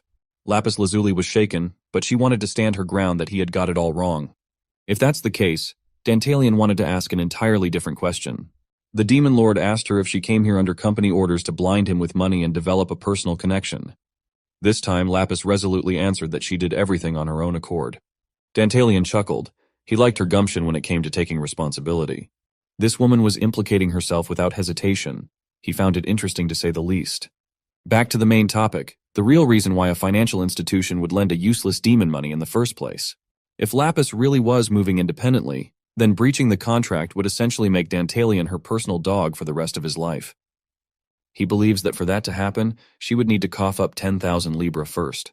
Considering that demon lords are supreme beings, it wouldn't even be a bad deal. It wouldn't just be good for the firm, it would also do wonders for Lapis personally. If she successfully got a demon lord to become a loyal dog to the company for the rest of his life, she would no doubt be promoted to a high position. Clutching Lala's chin tenderly, Dantalian gently sold the idea of success to the woman at the cost of his freedom. Now, he asked her once more if she was in or out. Her answer would determine if she could go to the top or stay where she was right now, a lowly debt collector. Lapis steeled her resolve and waved Dantalian's hand away from her face. Just this once, she's going to take a big risk. This brings us to the executive meeting where Torkel started berating her for trying to trick the firm with such a ridiculous request. Ivar agrees that the miser goblin makes a good point, but he wanted to hear more from Lapis herself. She seemed unperturbed, and that's because everything she was about to say had already been calculated and rehearsed. Dantalian had already instructed and scripted her entire spiel to the firm's executives. She explained that the incompetent demon lord had lost his mind. He claimed that a plague would devour the world in the near future, and only he would be able to make a cure for said plague. And he also needed the money for the sake of a loved one. Miser Torkel was confused about that loved one part. Now this part of the script was quite uncomfortable for the succubus hybrid to blurt out. She revealed that she had become Demon Lord Dantalian's mistress. Every executive demon did not see that coming at all. They started rebuking her even harder for being a horrible woman who dared to seduce a demon lord. But Lapis was going all in. She expounded that she approached Dantalian of her own accord, all for the sake of ensnaring his heart and becoming a mistress. The executives were furious. A low-ranking piece of trash with impure blood dared to seduce a demon lord. It was preposterous. They petitioned to get the whore out of the room for serious business. But Lapis continued, stating that she had gone to great lengths just to turn Dantalian into a loyal dog of their great company. Ivar Lodbrok's hearty laugh echoed throughout the meeting room. He found the story of this lowly debt collector wonderful. This succubus-human hybrid had not only made a demon lord a part of the largest trading company in the demon world, but she also defied her own fate of being branded as trash by offering up her own chastity. And now, she had climbed all the way up to gain the status of a demon lord's mistress. If this story was not a masterpiece, then Ivar didn't know what was. He was thoroughly entertained by such a perfect tale. He reminded his executives that Konkuska was a company built on meritocracy. Normally, he would not allow lending more money to an incompetent demon lord like Dantalian. However, the circumstances this time were just too interesting to pass up. Ivar would like to use his status to authorize a special loan with Lapis Lazuli leading the charge. She was to return to the demon lord's castle to relay a message to her lover. Ivar himself would approve the credit line of 10,000 libra that Dantalian desired. A few days later, in the imperial calendar year 1505, on the 3rd of May, we look at the city of merchants, Carius. Lapis is going around town asking merchants for a bizarre order. She wants every single ship to collect a particular herb all over the continent. Everyone she asks wants to double-check if she is serious, as she is about to spend 8,000 libra to hire thousands of people to monopolize this herb. Everyone knows that this plant is just a common weed that grows everywhere. Lapis warns the merchants that they shouldn't concern themselves with her reasons. She's merely doing her job and executing the wishes of the demon lord Dantalian. Every shipment in the dock looks at her as if she were a crazy woman that they could take advantage of. Lapis might not show it, but she knows her reputation all too well. People are talking behind her back about spending such an outrageous amount of money at the behest of a stupid demon lord. The commoners are 100% certain that Dantalian has lost his mind, ordering the monopolization of a common weed and taking in an impure hybrid as his mistress. Lapis is also labeled as a mongrel for all the rumors that have been circulating. They are sure that it is over for that foolish Dantalian. A month later, June 20th to be exact, we go back to the ominous Dantalian's castle. Lapis has settled their business outside and has come back to report to the demon lord. As he ordered, she successfully secured the herbs requested. Storage facilities have been built and are being thoroughly guarded too. He praises his so-called mistress for such a flawless job. But even Lala herself has no clue what on earth this man is planning to do, from going into a 10,000 libra debt to hoarding a useless herb. He claims that an epidemic will befall the world soon, and for that reason, he needs the funds. But now, they've used up 80% of it to buy worthless crap. Dantalian just coyly laughs and urges her to guess what his true objective is. Lapis arranges everything up until this point, but she is still completely clueless, just like everyone else. Based on his reaction, it seems as if Dantalian is already expecting that answer. First and foremost, he wants to congratulate his mistress on a job well done. A celebration that merits a toast is in order. Lapis tries to refuse, but the demon lord shoots her a sharp glance as if he is offended that she is refusing his good graces. Lala apologizes and relents. As Dantalian hands her the cup of wine, he chuckles and tells her that he is just kidding. Now that Lala has finished her mission, it's time to drink for their future together. Fearing that Dantalian might get offended again, Lala empties her cup in one sip. She takes everything in so quickly when she does not even know. What in the world is the contents of the cup? Dantalian just laughs at her for succumbing to pressure so easily. The drink she just downed is made from the herb that she gathered. He asks her if it is delicious. Lapis is not amused, thinking that this guy is messing with her. But Dantalian is not kidding at all. In order to secure that 10,000 libra, she had to tell the firm that he had gone insane and wanted to make a cure for a non-existent plague. If you take everything into account, this concoction that he gave just her makes sense. Anyway, the demon lord has been locked in his quarters for more than a month, so he does not even know the exact date right now. According to the imperial calendar, it is June 20th, 1505. Lapis asks him why he keeps on inquiring about the date so much. Dantalian does not answer. He just knows that it is about time to see his plan unfold. First, his dear Lala has to do one more thing for him. Starting tomorrow, she won't have to come to the castle for quite some time. Instead, he wants her to go to a certain place and observe what's happening there for a while. Lala looks at the piece of paper that the demon lord handed her with confusion. He just urges her not to ask any more questions and just go to the place to connect the dots herself. Since Lala has a lot on her plate, Dantalian is gracious enough to give her some time to relax and explore a place of comfort. 4 days later, Lala arrives at the spot where the demon lord directed her to. It's located in the kingdom of Sardinia, a traveler bathhouse called Syracuse. Since she was ordered to unwind, that's exactly what she did. Enjoying the warm water, Lala still can't figure out what's going through that crazy demon's head. Perhaps no one in the world will really know what he's thinking. From working her to the bone in the herb collection job to sending her to this luxurious place. All she sees are beautiful women enjoying themselves and nothing else of note. Speaking of note, there's also that mysterious note that Dantalian handed her before departing. In there, this specific bathhouse was listed. What followed were the words joint pain, fever, and black bruises. She was starting to entertain the idea that the demon lord might be foretelling a plague. No, common sense dictates that divination is impossible, especially for a man with so little power and status such as the 71st ranked demon lord. But Lala could not help but sense a feeling of uneasiness gripping her. Then the horrible scream that would kickstart a new age echoed across the entire bathhouse. She checked out what was happening and saw a woman panicking at the sight of a girl who suddenly collapsed. The girl looked feverish. She was unconscious and in pain. Lala tried to help, trying to wake the girl up and asking her what was wrong. Green Hair managed to eke out a cry of pain, and Lala tried to get her to pinpoint where the pain was coming from. It turns out that her whole body was hurting. She was burning up so badly that she needed to undergo urgent care immediately. Lala was about to carry the girl when she saw something that made her blood run cold. There was a black bruise originating from the girl's neck, continuously spreading throughout her upper body. It cannot be a coincidence at this point. The note pinpointed this place, listed down joint pains, fever, and freaky black bruises. Dantalian sent Lala here to connect the dots herself, and that's precisely what was happening. She was frozen in place, not knowing what to do when another scream echoed out from the other side of the bathhouse. Next comes a symphony of pained and surprised screams as women started collapsing left and right. It was up to Lala to figure out what in the world was going on.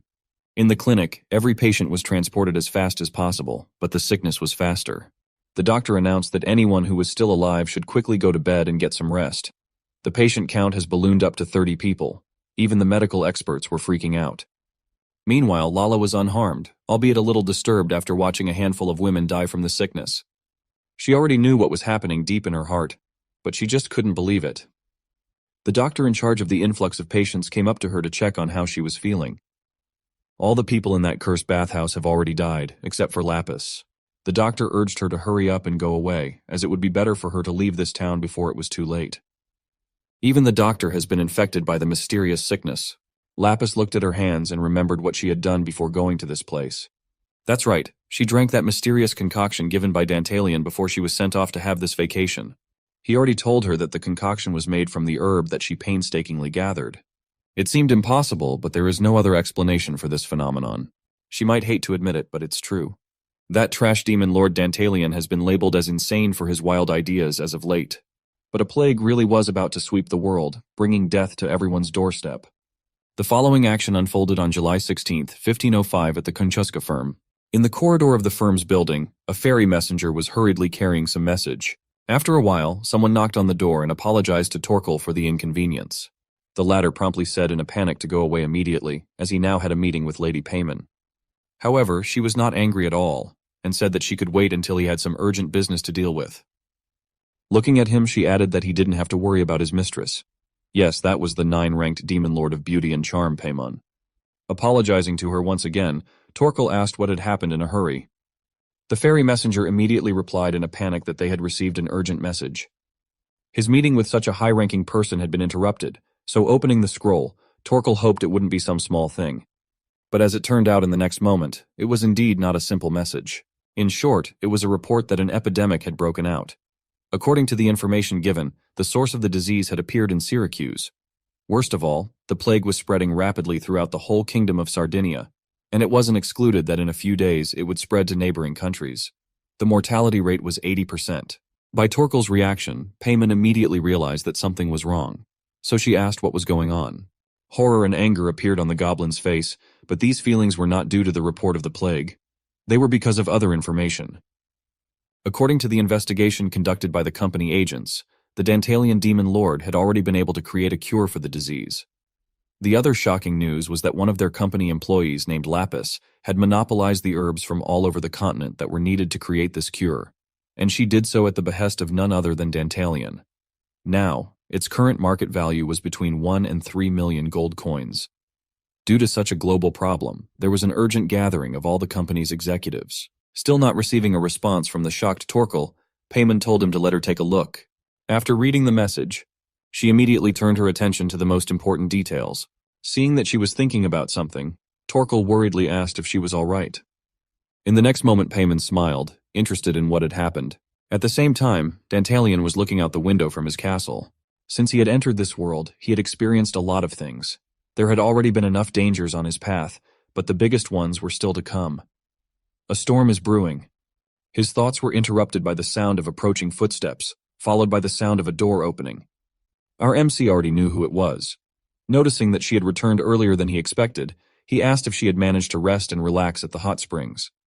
Of course it was Lala. This time her unchanging expression seemed more serious than usual. Dantalian noticed it straight away and asked what was the matter. As he thought, she must have liked hot springs. However, Lapis was not in the mood to have meaningless conversations. She bluntly asked if he really knew everything from the beginning. Smiling, our MC asked what she meant. Lala wasn't going to back down, as she knew he was just pretending. She was sure of what he knew. The epidemic had started in Syracuse, the herbs he had ordered her to gather, the cure that could only be made from them. Everything matched. But as before, Dantalian only mockingly replied that he didn't know what she was talking about. In the next moment, a truly villainous smile appeared on his face. It was time to reveal the cards. Wasn't I saying so? Since the very beginning? Lapis's eyes widened with shock. She had known this before, for all the facts pointed to it. However, even so, it was still very hard for her to believe it, and that was why she wanted to hear confirmation from him personally. Speaking of our hero, he really did know everything from the beginning. In the game Dangin Attack, the actions of the story unfolded from the year 1515, sometime after the plague spread throughout the world. The world was plunged into darkness. According to the plot of the game, the plague began in a city with hot springs called Syracuse in the summer of 1505. Only a year after these incidents, mankind managed to discover a plant that served as a cure for the disease. Until then, it was considered nothing more than a common herb. Fortunately, our hero was lucky, and he got into the game sometime before the epidemic. Thanks to this, he was able to successfully utilize the knowledge he already possessed. And the moment he saw the firm's promissory note, it hit him. This was the best opportunity to launch his plan to take over the world. And of course, it was all thanks to his dear Lala. Now he was only interested in one question: what did the firm think about this incident? Lapis answered that the firm was currently in a great turmoil, roughly like an alarmed hornet's nest. And it was because of this that an emergency meeting of the firm's executives had just been called. It was quite obvious that this would be the case, for the problem was of enormous proportions. But now Dantalian was interested in a completely different matter. Namely, why she was here and not at the firm, why she had come to him. However, to be blunt, he already knew the answer. Right now, she thought that her return to the firm would put her life in danger. After all, the firm's executives would probably think that predicting the plague was simply impossible. And the only option left was that someone had deliberately spread the disease. And who would that be? That's right, the only true answer was that she did it. Evidence? Plenty. Seduced a demon lord and became his lover. Then told the firm that she turned him into a lapdog. Then accidentally ended up at the site of the plague and was the only survivor. And finally, buying thousands and thousands of the special herb. All of these situations indicate that she was the one who set it all up. That was the real reason she came to him instead of going to the firm. Lapis wanted to object, but she couldn't. He knew everything. Not just knew, he'd set the whole thing up and trapped her. Ever since she was born, she had been considered a hybrid, a crossbreed, a mongrel. That attitude always hurt her, but it was what made her want to rise to the top. In order to achieve this and get revenge on everyone, she worked very hard and diligently. But all of her efforts, and all that she had achieved in the meantime, could very easily crumble now. Lapis didn't realize who the man in front of her was.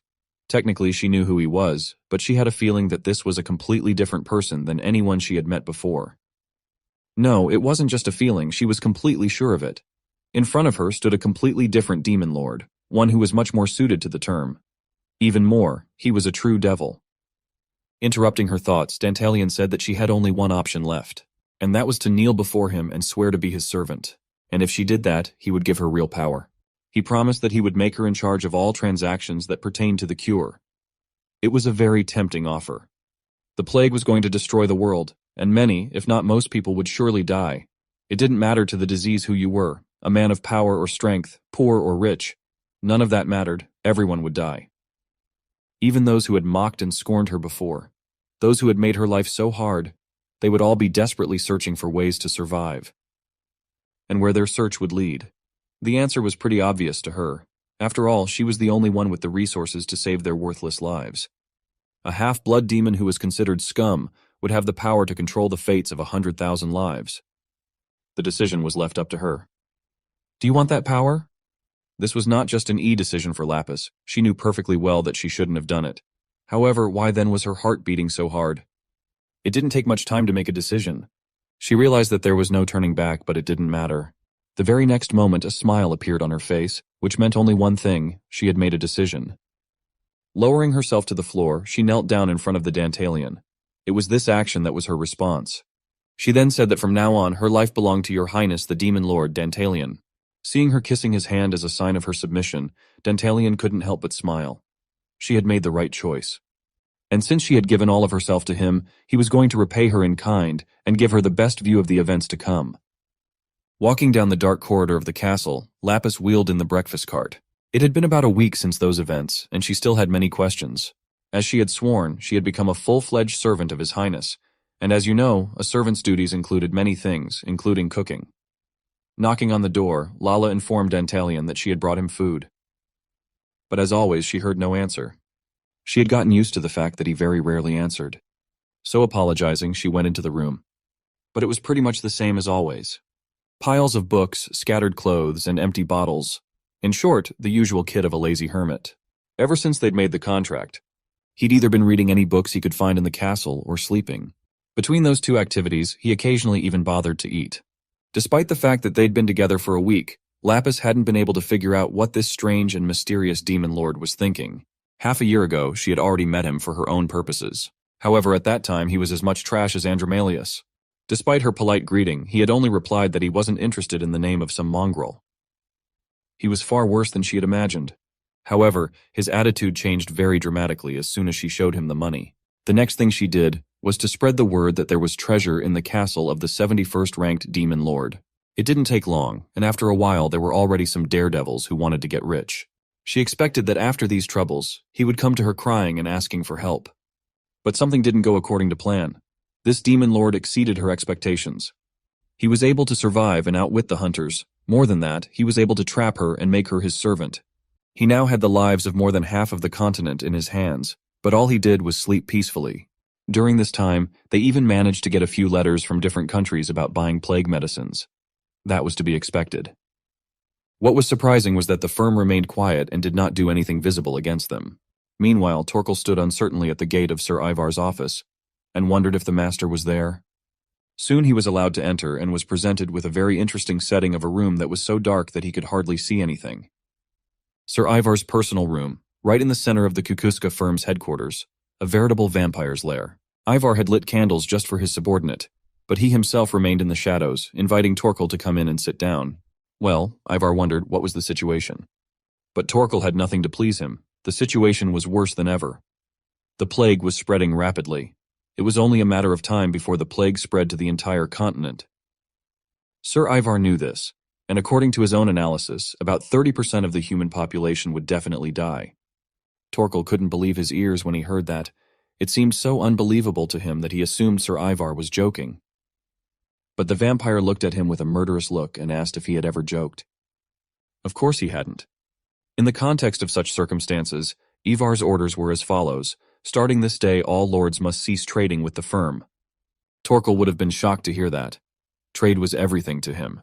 He even pounded his fist on the table in frustration, blaming it all on this mongrel who had started it all. Of course he meant Lapis. But even so, he wondered what had happened to her in the end. Ivar had disappointed him by telling him that he had never been able to contact her, though that was to be expected. He was even sure that she must have planned to betray the firm from the beginning. After all, according to the report, Lapis was where the plague began, and she'd been buying up and monopolizing a herb that could be used as a cure for weeks. And she hoped they'd believe someone could predict the plague. How silly. Even the gods couldn't do that. Clearly, this plague wasn't just a coincidence. It was definitely artificially created. Torkel interjected, "Does he mean that someone deliberately spread the plague?" If so, that leads them to the next question. Who is behind all this? What kind of evil genius? Ivar was sure it was probably that little girl called Lapis. But a little girl like her certainly shouldn't have the power to do something like this. Then Torkel assumed there was a bigger fish behind her. Could it really be Dantalian? But Ivar quickly dismissed that assumption. If Dantalian was capable of doing something like that, he probably wouldn't be in his current position among the demon lords. In Ivar's opinion, both Lapis and Dantalian are nothing more than petty fries. If so, then Torkel couldn't help but ask, then who in this world is really capable of intentionally creating and spreading a deadly infectious disease? Thinking about it, Ivar could think of only one person capable of such a thing. Torkel shook with tension and asked who it could be. Ivar thought that only the most brilliant necromancer on the continent, an immortal monarch, could do such a thing. The god of black magic and the 8th-ranked demon lord, Barbados. Torkel still asked if it was true that Barbados could do such a thing. But Ivar had no doubts, for he was well aware that Barbados had always despised humans. He had started many wars and destroyed numerous countries. Now Torkel thought that was a plausible option, because if the plague spread, the damage to humans would be much greater than to demons. And if things got really bad, humans might even go extinct. Ivar had a point, after all. That was the nature of demon lords. Torkel still had questions. If Barbados was really behind all this, what should they do? The firm had maintained a good relationship with the demon lords for a long time. It was only because of their support that their firm had been able to grow so large and successful. However, if they plan to accuse a demon lord, they should be well prepared and have strong and undeniable evidence. Ivar was sure they had solid proof. Lapis and Dantalian, they could be forced to tell everything themselves. Torkel shouldn't even worry. Ivar had already taken all the necessary steps. He was sure he could make them regret that they had dared to stand in his way.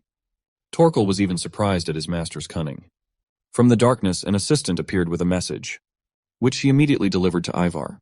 Right after reading it, he set it on fire, and laughed his insane laugh. Still with mad eyes, he gave Torkel his orders to go to Her Highness and tell her what they knew. After all, she was the only one who could stand a chance against Barbados. Besides, Her Highness Payman and Barbados are on bad terms, and therefore Her Highness would spare no effort in cooperating. Now that the orders had been given, Ivar began to fade away, asking how dare these wretches stand up to him. A moment later, he disappeared from his throne, and while Torkel didn't realize where he had disappeared to, Ivar appeared behind his assistant's back and sank his teeth into her delicate neck. At the same time, he continued to threaten his enemies, saying he couldn't wait to get to them one by one. And that insolent girl Lapis Lazuli in the first place. Among other things, he wanted to make her part of his collection of living dolls. Meanwhile, Lapis tried to wake up Dantalian, but His Highness was sleeping very soundly. Breaking news did not fit into his carefree schedule, sleeping, eating, and reading books. As soon as he opened his eyes, Lapis handed him the summons she had just received. Dantalian, of course, didn't understand what the hell it was. Lapis explained to him that this was a meeting that had never before been initiated so suddenly, and it was about to begin, so there was a need to hurry. The demon lords who rule this entire world are all gathering for a meeting called Walpurgis Night. Meanwhile, a group of cute and cheerful witches were on their way to Dantalian's castle, entertaining themselves with funny songs along the way. One of them asked her sister who their next customer was. The sister happily replied that it was His Highness the Demon Lord Dantalian. And while they were on the subject, the other sister added that she had heard that His Highness Dantalian had fallen in love with a half-succubus, half-human. Unless, of course, she's mistaken. The other sister only marveled at how romantic it all was. Forbidden love is always the most desirable. Besides, she was sure that Dantalian was not only very romantic, but also a wonderful gentleman. However, one of the witches did not share their interests and advised them not to pry into his personal life too much. After all, it's none of their business. And it was time to stop all this talk, as they were almost to the castle. In the castle itself, Lala was pushing our MC as fast as she could to the exit and asking him to hurry up. But His Highness was in no hurry. And he was in a bad mood. He was torn from his precious sleep and dragged somewhere. Lala had better shut up and let him enjoy the silence. And why should he go anywhere at all? What is this so-called Walpurgis Night anyway? Lala looked at him like the last idiot. How could he, the demon lord, not know what it was? Of course she didn't think he had ever participated in such a meeting. He was too low ranked.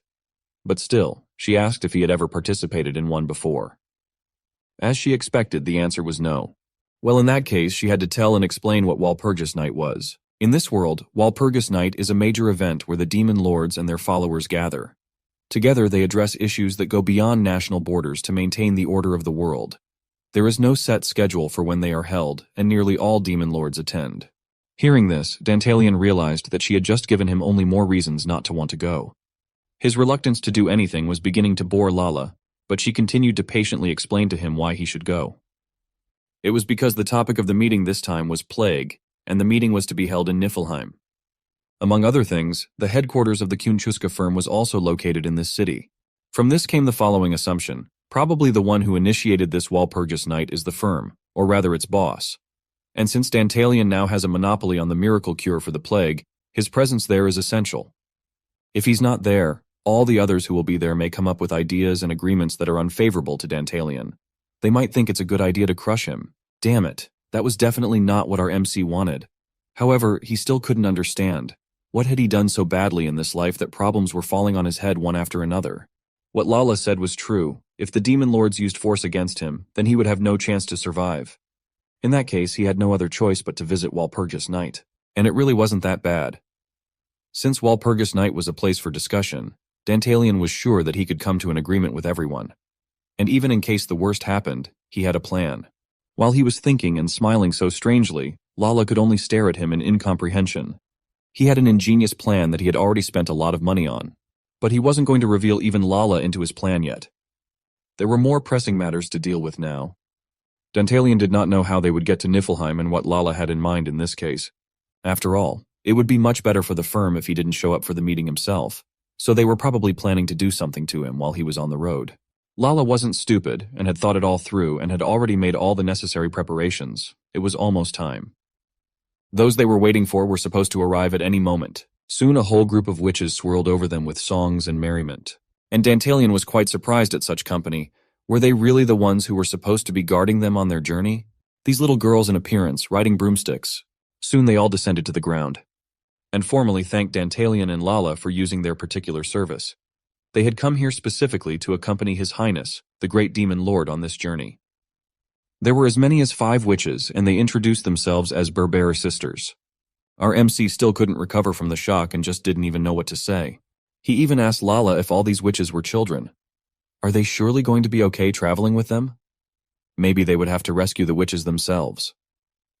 But Lala reassured him that he shouldn't judge a book by its cover.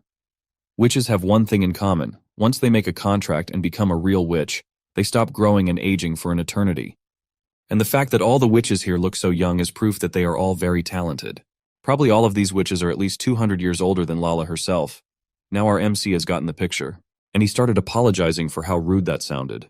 To correct this misunderstanding, Dantalian asked the Berbera sisters to raise their heads. Then he thanked them sincerely for accepting the request and agreeing to accompany them. Finally, he added that he had full confidence in them, and he would be in their care. Hearing such pleasant speeches from the Lord, the witches couldn't contain their admiration and all blushed. Though Lala did not share their delight at all at the sight of such a hypocrite. Or rather, she was jealous that the witches liked him so much. Dantalian noticed that she didn't like something and asked what was wrong, but she assured him it was nothing. In that case, now that all conventions had been fulfilled, it was time to go. A single spell and the broom turned into a luxurious transport with a throne in the middle, just right for the status of a lord. Our hero was even a little embarrassed to sit on such a throne, while the others would be beating their asses against the hard wood. But the witch assured him that everything was fine and he shouldn't worry about such trifles. Next, they quickly moved up into the sky and the witches asked for attention again. To once again thank Dantalian and Lala for the use of their Berbera sisters' service. In addition to the escort and security themselves, their service included fun rhyming songs, whether the passengers liked them or not, just like a taxicab. By evening, they had arrived in Niflheim in time. In the lively Hermes Square, where there was a festive atmosphere despite the threat of the plague that was already raging in the neighboring country. The witch with whom Dantalian had flown had remarked that it must have been difficult to sit for 6 hours straight, and she hoped he was holding up well after such a long flight. Dantalian continued to play the role of the proper gentleman and said that it must have been hard for them to sit on broomsticks for 6 hours straight, so he would like to invite them to join him and Lala for dinner. It was his way of thanking them. The witches were simply thrilled at such an offer. It was an honor for them, and they gladly agreed. In that case, they even knew a suitable place and wanted to take the guests there. Dantalian was only too happy to follow them, for they knew this city much better. But it was Lala who was against such an idea. She didn't like that Dantalian was going to spend more time in the company of witches. Besides, they had urgent business to attend to. Dantalian was simply too tired after the journey and was surprised at the way Lala was holding up. He thought he would literally die if he didn't get some rest and a drink. Lala still didn't like the idea. Then our hero asked what was bothering her. Did she really think the firm would try to do anything? She shouldn't worry so much. No one in this town would be dumb enough to attack a demon lord. Finally she agreed, still without much enthusiasm. The place the witches had led them to was even busier, with adventurers from all over the city drinking, playing cards, and partying. Looking around, Dantalian noticed how lively the place was. And as the witch had explained, it was so crowded because anyone of any class or race could enjoy themselves here. When they were about to arrive, they heard the sound of someone being beaten and shamelessly berated. There the unfortunate old man endured the brutal beating and abuse, despite his attempts to apologize sincerely. The rascal who beat him was unhappy that the alcohol tasted bad, the chairs were hard, and the customer service was just awful. He was furious that the old man was trying to make money by providing such services. In his opinion, such unworthy old men should just disappear. The old man tried to apologize, but it was useless.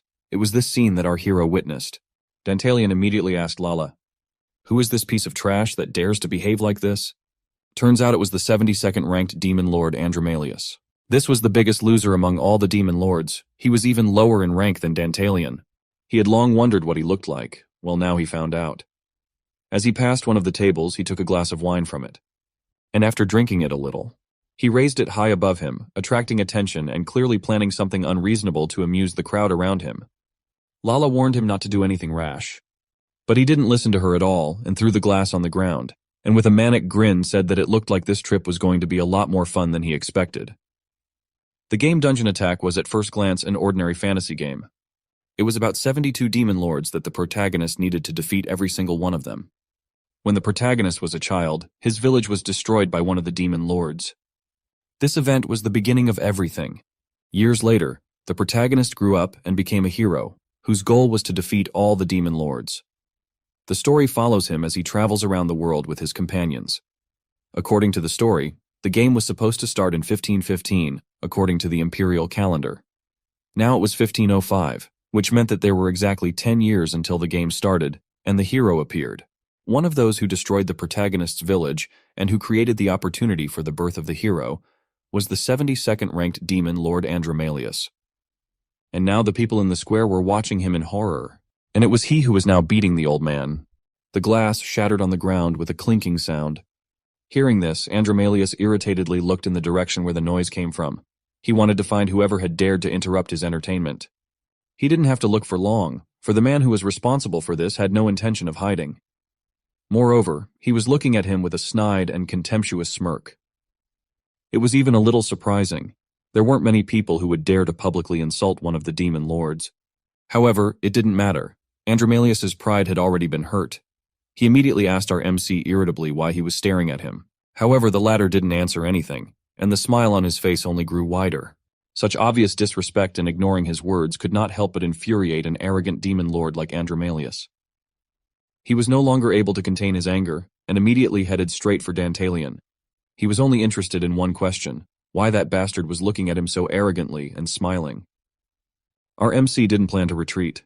Moreover, he wanted such a reaction. But before fully realizing the plan, he decided to clarify one important point from Lala. He wondered if his opponent had any powers that could protect him. Lapis replied that according to her information, he did not possess any such thing. He was a gambling-addicted piece of trash who spent most of his time in the casinos in Niflheim. But Lala didn't stop there. She also revealed that he often took advantage of his position as a demon lord, all to mercilessly torture innocent people. Even among the other demon lords, he was considered absolute trash and a disgrace. Andromalius's behavior now perfectly proved the truth of her words. This arrangement more than suited our MC. Since he was playing the game, he himself was somewhat familiar with the character of this demon lord. At the same time, the enraged Andromalius was ready to pounce on his offenders. However, when he saw their clothes, he stopped. The sight of the two people reminded him of something very much. As soon as he took a closer look and noticed the horns, everything fell into place. Although he was clueless, even he had heard rumors. He recognized the girl as a half-breed succubus, which made him think it was the couple everyone had been talking about lately. Seeing where this was going, Lapis told Dantalian to refrain from doing anything reckless. The reason for this was quite simple. Even conflicts between low-ranked demons like them had many complicated consequences. Without changing his arrogant expression, our hero asked if she was talking about common law. Lala confirmed his guess. All demon lords were higher in status even than nobles. They were considered high-ranked beings with the power to destroy the world. Moreover, there were 72 of them in the world. Due to the diversity of issues that arise, they use common law instead of a codified law. They use these laws to ensure and maintain order. Finished with the general explanation, she added in a grim voice that the common law prohibited demon lords from fighting each other. And so if he did not control his emotions now and started a fight, he would definitely be punished. Our MC himself realized this. But for now, everything was under control. At the same time, Andromalius had already approached and stood opposite him. Tension was rising.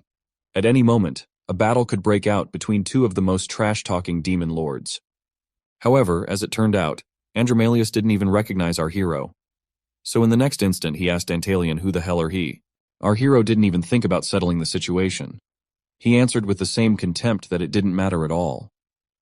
All he needed to know was that he was sick of seeing the demon lord bullying the weak. Calling Andromalius trash, Dantalian told him to get out of his sight. As expected, the provocation worked perfectly. From his eyes alone, one could tell that Andromalius was more pissed off than ever before. Turning to our MC, he asked if he really wanted to die. Dantalian's eyes burned in anticipation. He replied with a provocative smile that he would like to see him try. That was the last straw. In the next moment, the weakest of the demons lunged at him with fury. Lala had anticipated such a turn of events and had long been prepared for it. Therefore, as soon as Andromalius showed signs of aggression, she immediately rushed to defend her lord. However, to her surprise and bewilderment, he made it clear that she should not interfere. Although from the outside it might seem that everything was very bad and about to start a fight, but from the point of view of our MC it was far from it. It was the way things should be right now, and her interference would only disrupt his plan. Now Dantalian waited and longed for only one thing, the moment when the maddened Andromalius would hit him. But in the next instant, something happened that our MC couldn't have foreseen. His opponent stopped at the very last moment. Unfortunately, the plan didn't work. Andromalius laughed. He mockingly said that some strange rumors had reached him recently. Rumors about a man of noble descent who had fallen madly in love with a half-blood succubus. The first time he heard about it, he didn't even believe that it could be true after all. What kind of idiot would love someone like her? However, what he didn't expect even more was that he would meet such an important person like him in such a place. When he approached our hero, he said with a snide smile that he was glad to meet his old friend Dantalian. But why he tried to get hit from him? The plan had failed. However, our hero admitted that he had really underestimated him. As it turned out, the latter was not a complete idiot. Although Andromalius was proud that he was able to prevent Dantalian's plan, he also recognized that it was pretty close, and he almost broke the law. Demon lords were forbidden to attack each other, and if he hadn't realized at the last moment and didn't recognize him, he would have gotten himself into a lot of trouble. He immediately began to scoff, saying that on Dantalian's part, it was a great attempt to provoke him. But Andromalius was amused by the fact that he thought it could work, and that such primitive tricks as this could work on someone like him. But despite all the mockery, our hero answered nothing. Seeing that he didn't react in any way, Andromalius decided to turn his attention to Lala. Approaching her, he asked if she was the one who had managed to seduce the demon lord. Despite her seeming accomplishment, he considered her nothing more than a street rat. He was annoyed by her gaze, so he told her not to look at him. Besides, in his opinion, she smelled of the rotten stench that was common to the lower class. He even wondered how she managed to get that idiot to fall in love with her. He also mockingly added that he was curious, and that he too would like to try her just once. Although this behavior was very rude, Lapis's face did not change. However, her voice became colder, and she urged Andromalius to stop. Hearing this, the latter looked at her scornfully. He was a demon lord, and trash like her, in his opinion, had no right to tell him what to do. However, he didn't continue, for he had a better idea. Turning to our hero, he said that he would like to remind him of something. Namely that the common law was valid only for the demon lords, and did not apply to people. A gloating smirk appeared on Andromalius's face. Lala's pupils dilated in surprise. In the next instant, Andromalius mercilessly punched her in the face with his fist. It was really painful. Everyone present was shocked, but none of them dared to intervene. To put the common law in other words, he could attack anyone who wasn't a demon lord. In Andromalius's opinion, this was a very good thing. However, the bastard's madness didn't end there. His plan was to beat up Dantalian's mistress, take advantage of her, and then take her back afterward. In his opinion, it was a great plan, and he couldn't wait to see Dantalian's reaction. However, even after his words and actions, he remained completely cool. Andromalius was getting crazier and crazier. Pointing to the battered Lala lying on the ground, he asked our MC if he could see it. He wasn't going to spare anyone who dared to cross him, not women or children. A true scum, but even that wasn't the limit. The very next moment he shouted that absolutely everyone present had to kneel before him.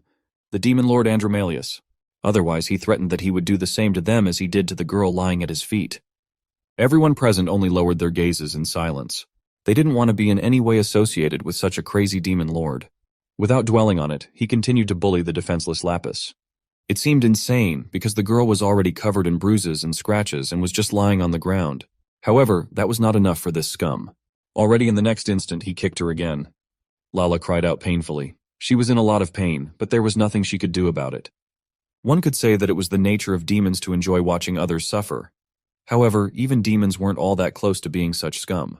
Dantalian, on the other hand, had only been silently watching the whole time. Andromalius had started this show just for him, so he couldn't help but gloatingly wonder what he thought about it. He was curious to know how the man whose beloved was being beaten right in front of his eyes felt, while he could do nothing at all.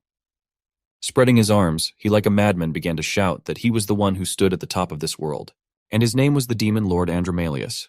However, as soon as he finished shouting, he heard someone laughing. He immediately gritted his teeth in anger, because it was a shame that his majestic words were mocked by someone. As expected, the one laughing was our MC. Andromalius asked him irritably what was so funny about his words. Looking at him with a contemptuous look, Dantalian replied that he had been speaking so arrogantly for a long time. Therefore, he was incredibly curious as to how many of the people here actually supported behind him. Hearing this, he asked why the latter was asking such stupid and obvious questions. After all, in the case that they didn't follow him, he would simply force them to do so through force, just like he had done to his lover. A smirk appeared on the Dantalian's face. Turning to the weakest demon lord who thought he was the greatest, he contemptuously asked if he had ever really suppressed anyone. Andromalius's eyes widened with anger. He couldn't understand what he was talking about. In the next instant, however, he heard someone behind him stirring. As it turned out, it was Lala, who began to rise to her feet. A moment later, she was on her feet and looking at him again with her expressionless gaze. But this look of hers irritated Andromalius very much. He saw in it only defiance and arrogance. He couldn't bear it, so he asked her if she wanted to die. But he received the same indifferent look again. It happened again and again. He couldn't understand how this trash dared to look at him like that. Unable to contain his anger, he punched Lapis again. At the same time, he showered her with a hail of threats and curses. However, it was of no use at all. Even though she had staggered a bit from his blow, Lapis was still standing firmly on her feet. There was that look again. It was literally driving Andromalius insane. And then it repeated. He started hitting Lala again and again with his fists. Those present who saw all this were horrified by the demon lord's cruelty. Dantalian, on the other hand, looked completely calm. One could even say that he was watching with interest. He wasn't too worried about Lapis, for she was someone who had lived in the slums since she was a child, and the treatment there was far worse. So getting hit like this was quite a habit for her. Even Andromalius's fierce blows wouldn't hurt her. She was able to survive in the slums and work her way to the top. That meant she had seen things in her entire life that didn't compare to this. Andromalius, on the other hand, continued to swing his fists wildly. In his screams, more and more desperation was heard, as if he was trying to prove to himself that he was a demon lord. Not just a lord, he was the king of this world. At the same time, our MC took someone's knife, saying he would return it soon. However, no matter how much Andromalius screamed, his words were shattered again and again by the cruel reality. He didn't understand what was wrong with the woman in front of him. He was a demon lord himself, yet she didn't even flinch after his blows. He didn't want to face the fact that he couldn't break her, and then there was that look again. A new idea popped into Andromalius's head. He wasn't going to beat her up anymore. He only wanted one thing, the death of this girl. But suddenly someone called out to him. As it turned out, it was Dantalian, who in the next instant had already slashed him with a knife. A bloody line, exactly in half, divided the demon lord's wide-open eyes. What? Everyone present was also shocked by this turn of events. This wasn't revenge, this was justice. In response to the desperate cries of Andromalius, who was asking what he had done with his eyes, Dantalian replied that he didn't need them. After all, he can't even see the strength of the person he's challenging. At the same time, our MC was approached by Lala, who asked if he realized what he had just done. Without answering anything, our hero went over and hugged her. Leaning toward her, he said that she had done a good job. On Lapis's normally expressionless face, bewilderment and embarrassment appeared. Dantalian, with a villainous smile on his face, said that he was indeed grateful to her from the bottom of his heart. Then taking her hand, he said that he would have liked to give it to her on a more appropriate occasion. But right now she was shining brighter than anyone else. In the next moment, Lala looked at her hand with surprise and incomprehension. She wanted to ask Dantalian what it meant, but he stopped her in time. He told her not to say anything and just look. The next moment, he addressed all the people of Niflheim in a loud voice. He loudly declared that he, the 71st ranked Demon Lord Dantalian, loved the person who was by his side. Seeing the incomprehension on the faces of those present, he added that they might be of different status, but it didn't matter to him. After all, even if they were forbidden to be together, he still loved her no matter what, and had no intention of backing out. Our MC had no personal grudges against Andromalius. However, for the sake of people's future, he was going to make him disappear. Once again, Dantalian pointed to Andromalius and said that it was the bastard who had hurt the person he loved. He asked if such an injustice could be forgiven. The answer was quite simple, no way. Even if he was a demon lord, it wasn't revenge, it was justice. And now, it was time for judgment. Everyone present froze in shock. They couldn't believe that he had actually broken the law of the demon lords, just for the sake of his beloved. However, this was not the end. Turning to Lala, our MC told her to just watch and enjoy what was about to happen. After all, the continuation of the play promised to be no less interesting. Once again addressing the audience, Dantalian asked how much longer they intend to tolerate and obey such an unjust demon lord. He wondered loudly if they really agreed with such treatment, or if justice still existed in this world. Then wasn't this vile man worthy of being brought to justice? Andromalius was the one whose fate was being decided at this moment. Though perhaps it was all predetermined from the moment he decided to oppose our hero? It didn't matter now. The 72 saint-ranked demon lord shouted in despair, ordering everyone to shut up and listen to him. Then he turned to Dantalian, the one who was accusing him now. He said that they only differed by one rank step, and that he was just a little brat who dared to break the common law. By attacking him, he had already signed his own death sentence. Once again, Andromalius fell into a frenzy. There were endless cries that Dantalian had broken the law and must die. The crowd gathered watched all this with disdain. It was obvious that this madman was trapping himself. Even his threats that he would kill everyone if they didn't listen to him were nothing more than idle chatter. Everyone understood that, and no one was afraid of him anymore. Andromalius called Dantalian and said that he had no right to judge him, but all he heard in response was laughter. Our MC asked if he was still so arrogant, even when he had done something so terrible. The one immediately wanted to object to something, but Dantalian did not let him do so. Raising his hand up, he addressed the people of Niflheim. He said in a loud voice that in the name of the demon lord, he would execute judgment on this man. However, he did not intend to judge him himself. He was going to leave the verdict to those present. They had witnessed everything that Andromalius had done, which was why they could decide what to do with them. He also added that it was because of the humans that they were demon lords and were able to live to this time. However, this guy who was originally born a demon lord originally misused the power given to him. Instead of fulfilling his duties as a demon lord, he spent his time drinking in bars and gambling in casinos in a mediocre manner. What was worse was that with the power he had gotten by chance, he dared to bully the weak. What kind of demon lord would behave like that? He was not worthy of this title.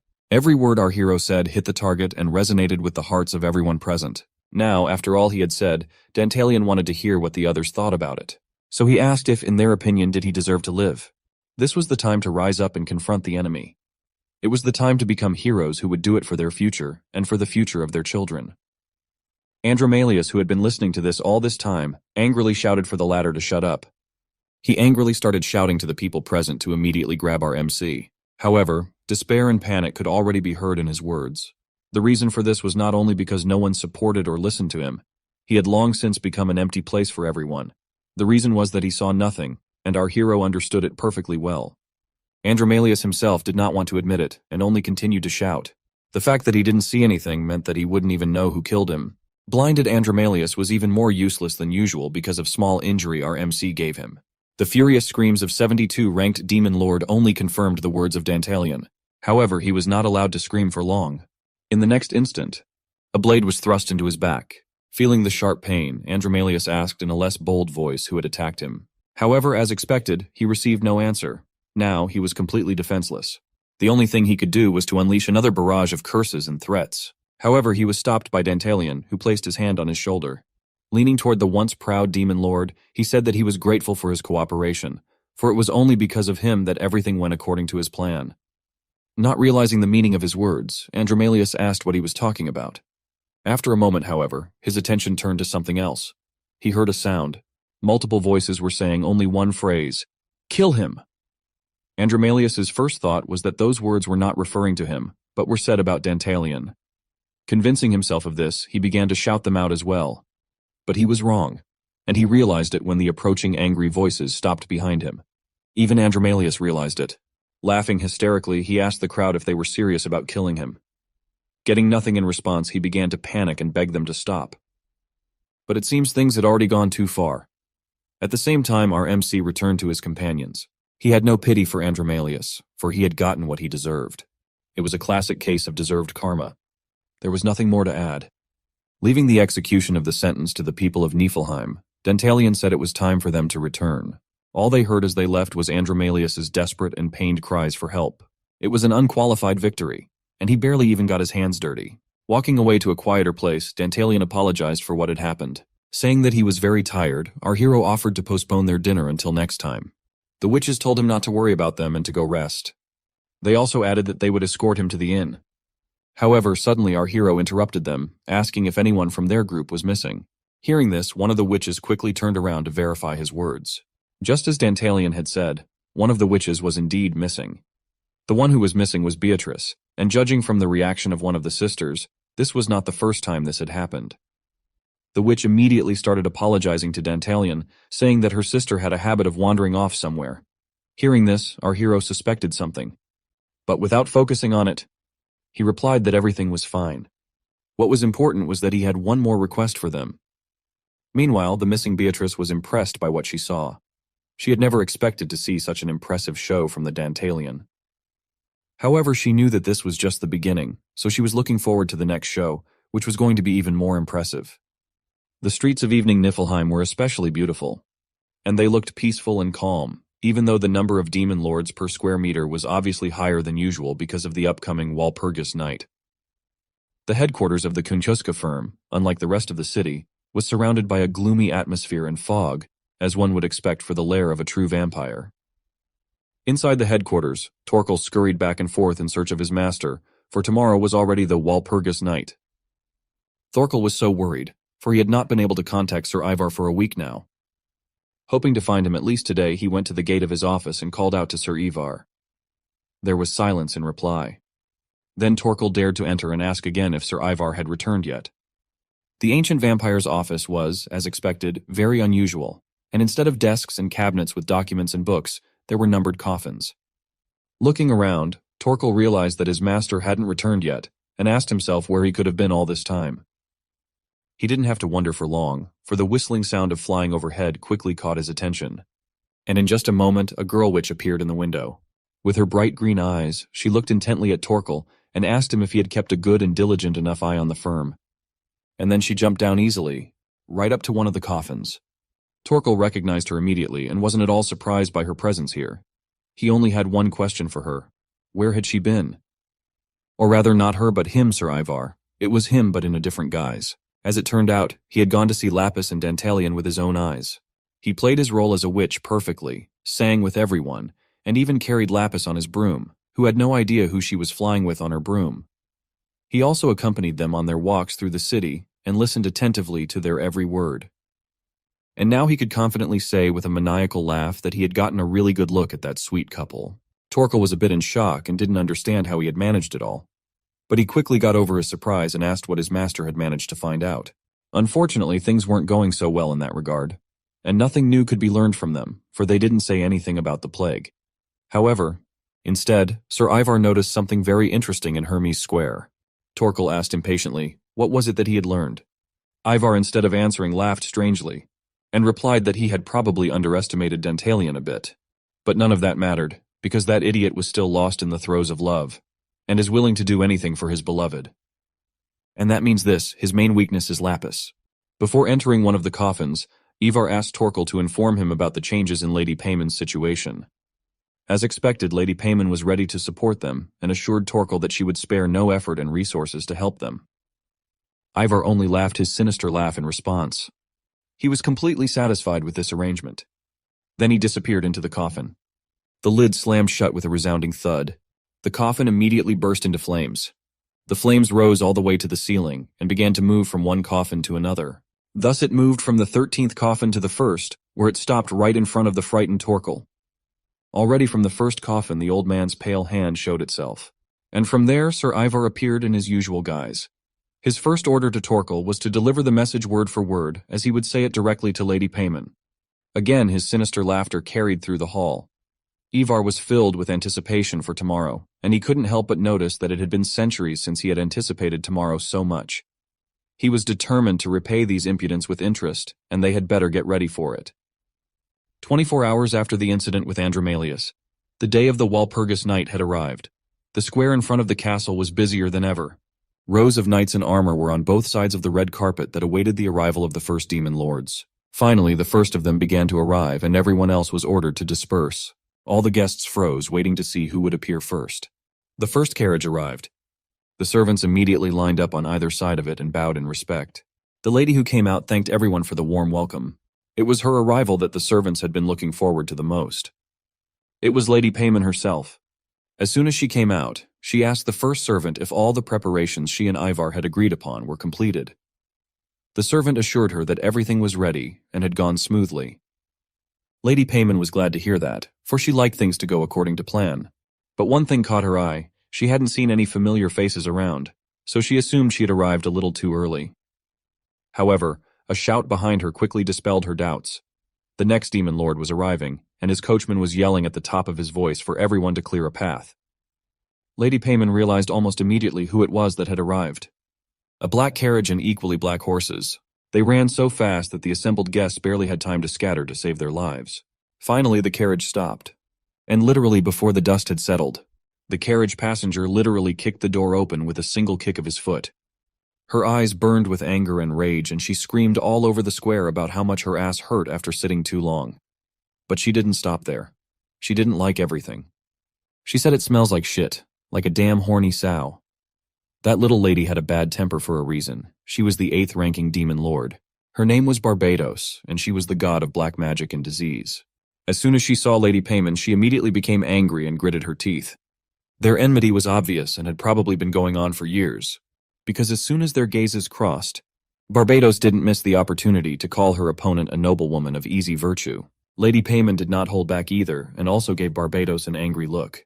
Then she told her in a loud voice that her taste remained as questionable as ever. Barbados retorted that she didn't care about taste advice from someone who had slept with a centaur. She thought she was too loose. Payman just snorted contemptuously and asked, "Really? Such immature behavior in such a situation. How about you start acting like an adult?"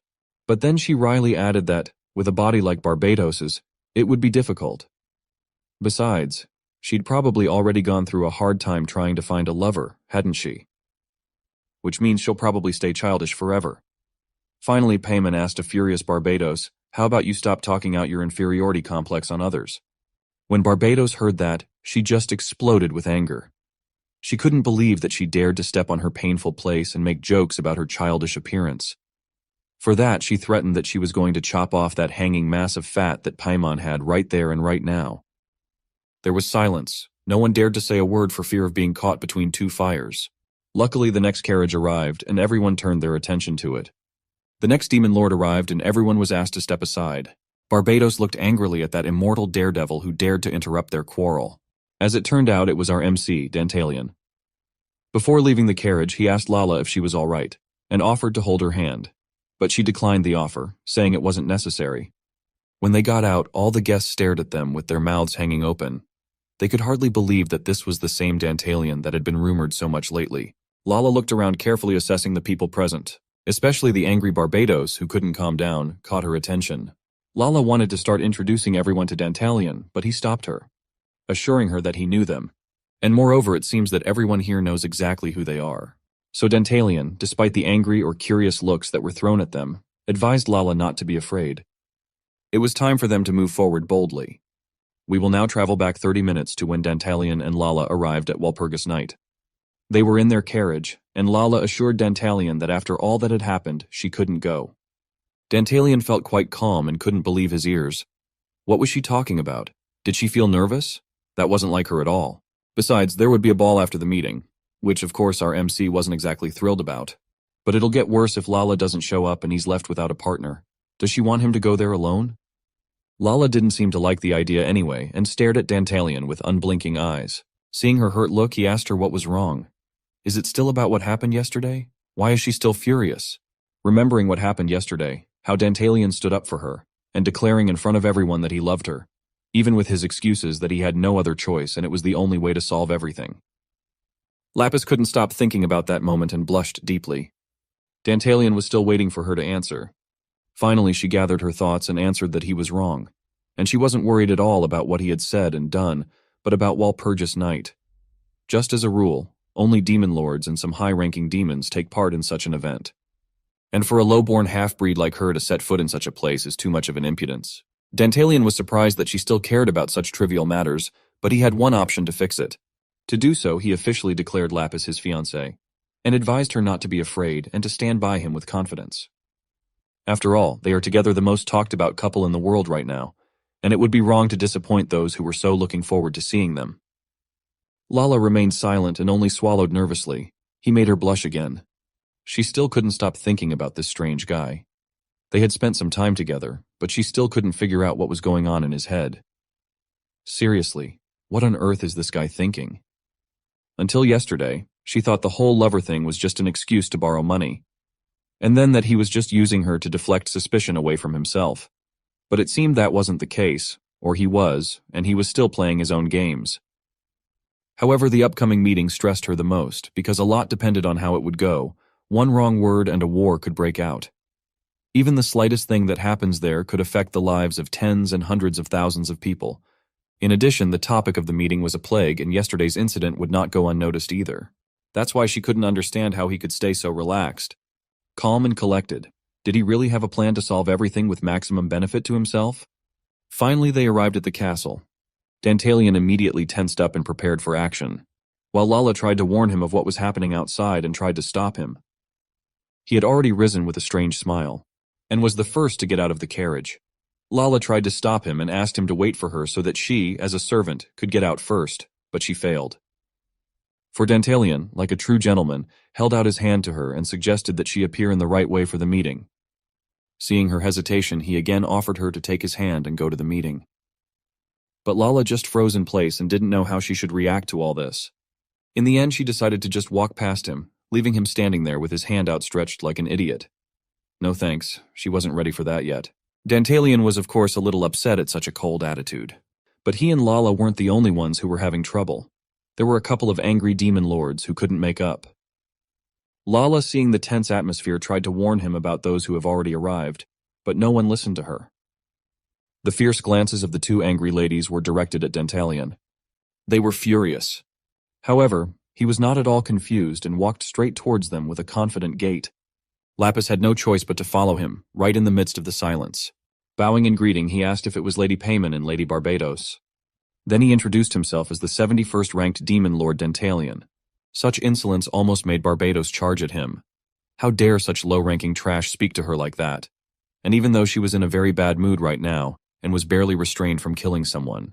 To all of this, Dantalian only bowed a little lower and replied that he understood and apologized for his behavior. He's still young as she sees it after all, and had never in his life met such great people as Lady Barbados and Lady Payman. That's why he couldn't just walk past them without greeting them. Finally, he said that he sincerely apologized. Barbados didn't even know how to react to that. Usually after she yelled at someone, they would quickly run away with their pants wet and same pride. But this guy was different. In the end, she just sighed disappointedly, and told Dantalian to stop shaking the air with his apologies, and that it was nothing.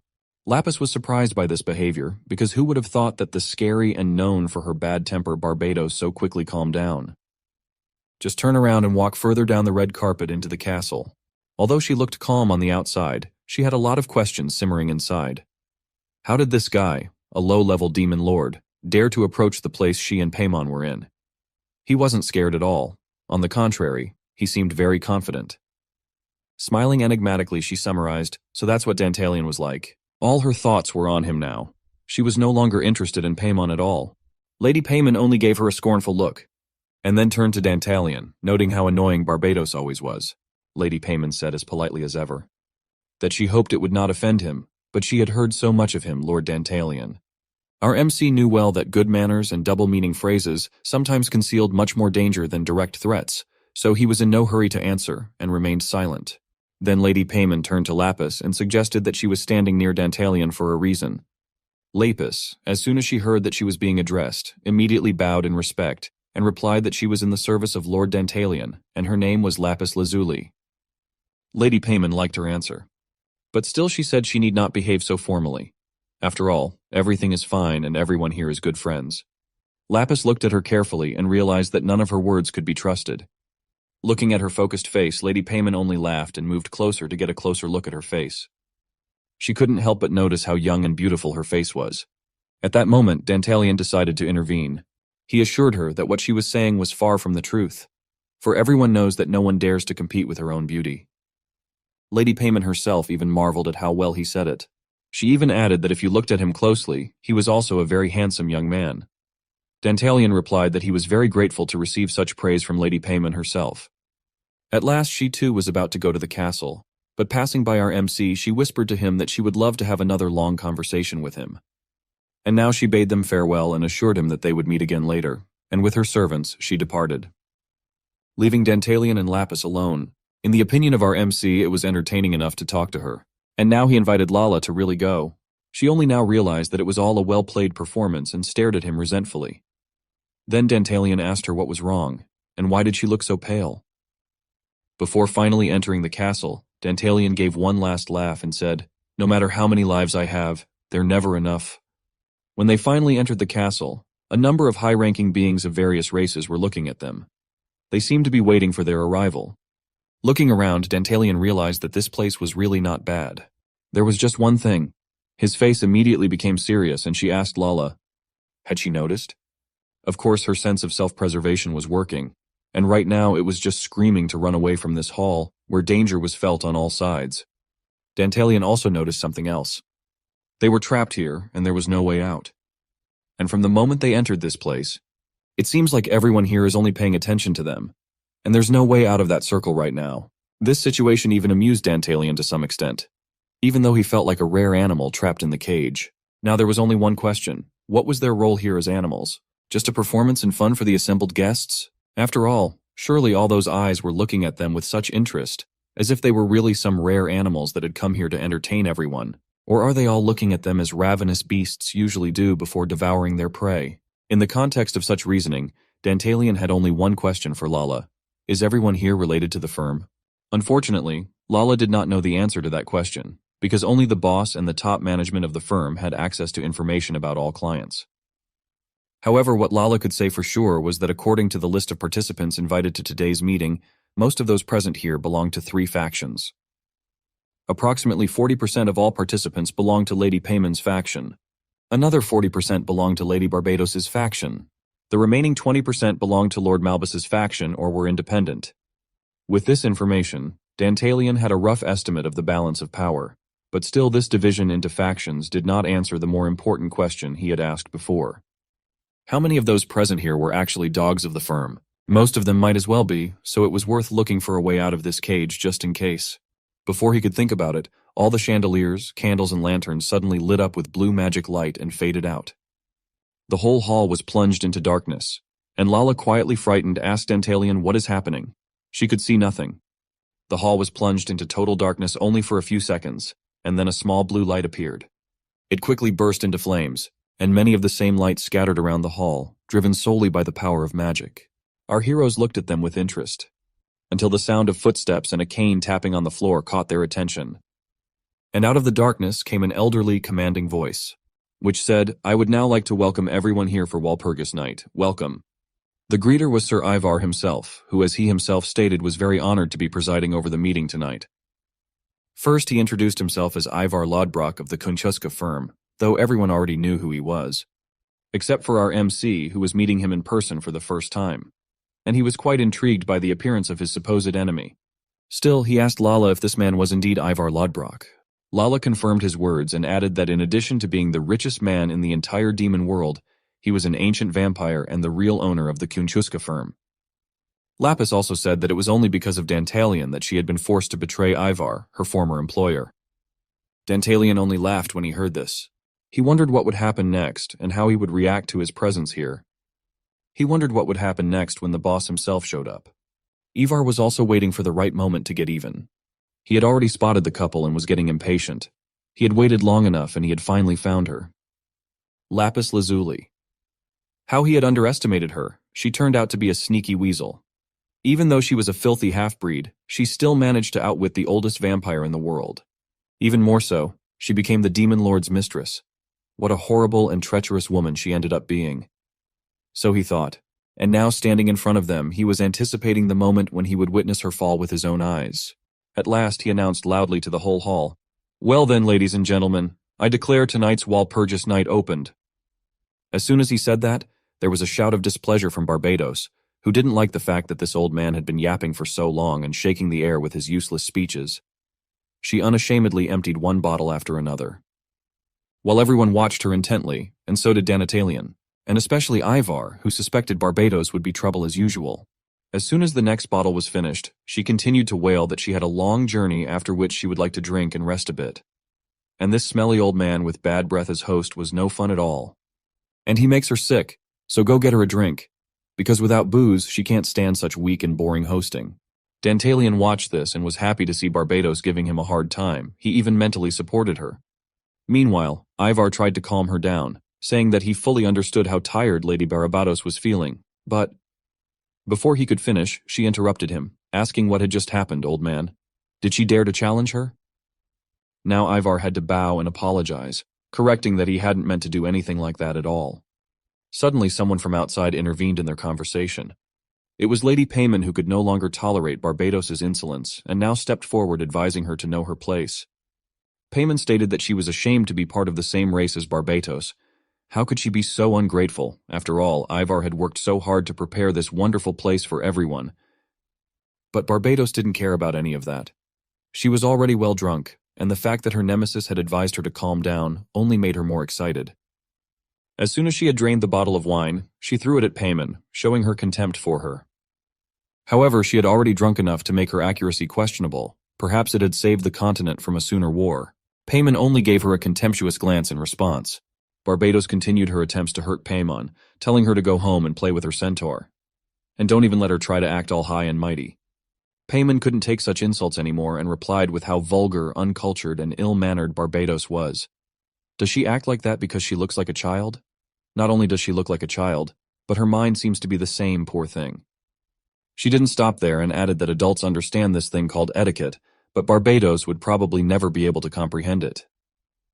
When Barbados heard this, she was expectedly furious and shouted with clenched fists, asking who she dared to call a child. Let her come here and she'll show her.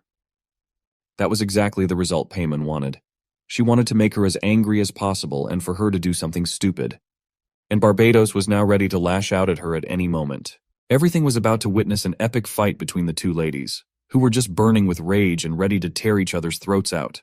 But before things went too far, a commanding voice sounded, telling them to calm down. They immediately turned toward him. It was Lord Marbas. He urged the two of them to just be quiet for a bit and stop putting on a show in front of all the honorable guests. With his commanding voice, they couldn't help but obey. After all, Lord Marbas was the 5th-ranked Demon Lord of nobility. The two offended and dissatisfied ladies finally dispersed in different directions. Now the opening ceremony of the meeting could continue, and Lord Marbas apologized to Sir Ivar for their inappropriate behavior and offered to continue. Ivar had expected this from Lord Marbas, and now that all the necessary people were gathered here, it was time to begin. At the same time, Lapis noticed that Dantalian's hands trembled nervously, and he had to hold them together to stop the trembling. And his smile was just as nervous and strained. He realized they were trapped and very little would depend on him now. Everything would depend on these high-ranking demon lords. Finally, when Ivar had the word again, he could officially announce that Walpurgis Night was open. Everyone froze in anticipation of the action that would determine the fate of this continent. The Walpurgis Night has officially commenced with Ivar Lodbrok acting as the gracious host. Every demon lord wore their game face. Paimon with her gentle expression and buxom figure, Barbatos with her sly smile and cunning attitude, and Lord Marbas with his stalwart and unreadable countenance. These 3 demon lords essentially controlled the entire demon lord faction. Among everyone in attendance, the one feeling the most pressure was Lapis Lazuli. Dantalian was preparing himself for whatever these powerful demons had in store for him. The strongest vampire in the demon world and some of the highest-ranked monarchs weren't even hiding their blatant stares toward him. Under the scrutiny of these powerful presences, Dantalian was having trouble maintaining his composure. He was shivering under the gaze of the most powerful factions in the world. Out of excitement, that is. Lapis Lazuli might have been the only person in that room to notice it, though. Eventually, Dantalian managed to calm himself down. Now he knew just how real power felt when it was directed toward oneself. These demon lords were the real deal. It had never been more apparent that he was just a low-ranking demon lord at the bottom of the barrel. He instantly gathered that if he made even one wrong move, these powerhouses could easily rip him to shreds. If Dantalian were in Ivar's position, he would likely have all the high-ranking demon lords, along with all the other attendees, under his camp. All of them would gather on this Walpurgis night representing the financial agenda of the firm. At that point, one could just stand back and watch as the prey gets devoured while maintaining a relatively safe position. But right now, Dantalian could not help but be consumed by an uneasy feeling filling the room. Ivar had been exchanging some covert glances with someone else in the hall. He had been signaling Paimon. It looked like they already had a plan in place for tonight. Paimon started speaking up, commanding the attention of everyone present. Marbas adapted a wait-and-see attitude, while Barbatos blatantly presented disgust as soon as she heard Paimon's voice. Before discussing tonight's main topic, she just wanted to address a matter that she thought everyone must know. Ivar smiled slyly. Just like Dantalian said, the old vampire was going to let the demon lords deal with the elephant in the room. He even put on his best acting to urge Lady Paimon to tell them what was bothering her. Marbus was also curious, urging the lady to tell them what was on her mind. Things had been going smoothly for now. Paimon took the center stage. Everyone should already be aware that something big happened earlier. The news that just this morning, something horrible happened to the 72nd ranked demon lord, Andromalius. He had been found dead, and his body was horribly mutilated. Some demon lords were aware of the story, but they didn't know that there was mutilation involved. Furthermore, Lady Paimon had some useful information regarding this matter that might help the case. She ominously informed everyone of the truth that Andromalius was murdered in cold blood. Demon lords were supposed to be untouchable in this world, so hearing that shocked the others. Ivar Lodbrok continued with his Oscar-worthy performance as he urged Lady Paimon to continue while stumbling on his words skillfully. Lala was starting to get worried. Dantalian continued to silently observe everyone's reaction, though. Marbus stepped up to confirm if what Paimon just announced was true. Paimon answered affirmatively, for there was solid evidence to back her claims up. Lord Marbus felt anger rising inside him, demanding to know who the murderer was. She already had a response ready to go when asked that question. Lady Paimon turned to everyone and proclaimed that the culprit was the people of Niflheim. Marbus was genuinely shocked to hear such ludicrous accusations against the mortals. Lady Paimon stared to the side and added that the people didn't do it by themselves. Somebody behind the scenes had incited the people to kill Demon Lord Andromalius. This was a planned act done on purpose. Moreover, that someone she's talking about is inside this hall with every demon lord in attendance right now. Lala's expression darkened. There was no doubt that Lady Paimon was talking about them.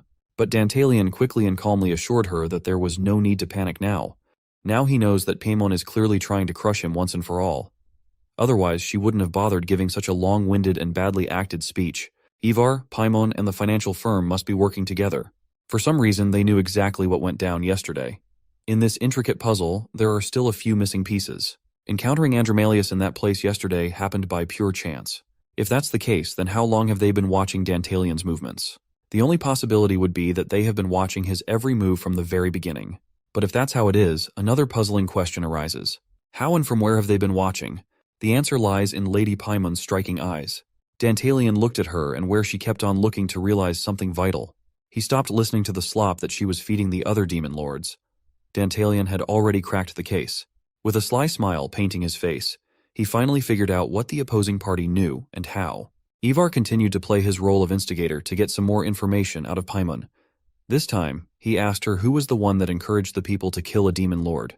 She dramatically closed her fan and continued to masterfully draw everyone's attention with her manner of speaking, until the lady finally revealed that the one who tricked the people using clever words to kill Andromalius was none other than the 71st ranked demon lord, Dantalian.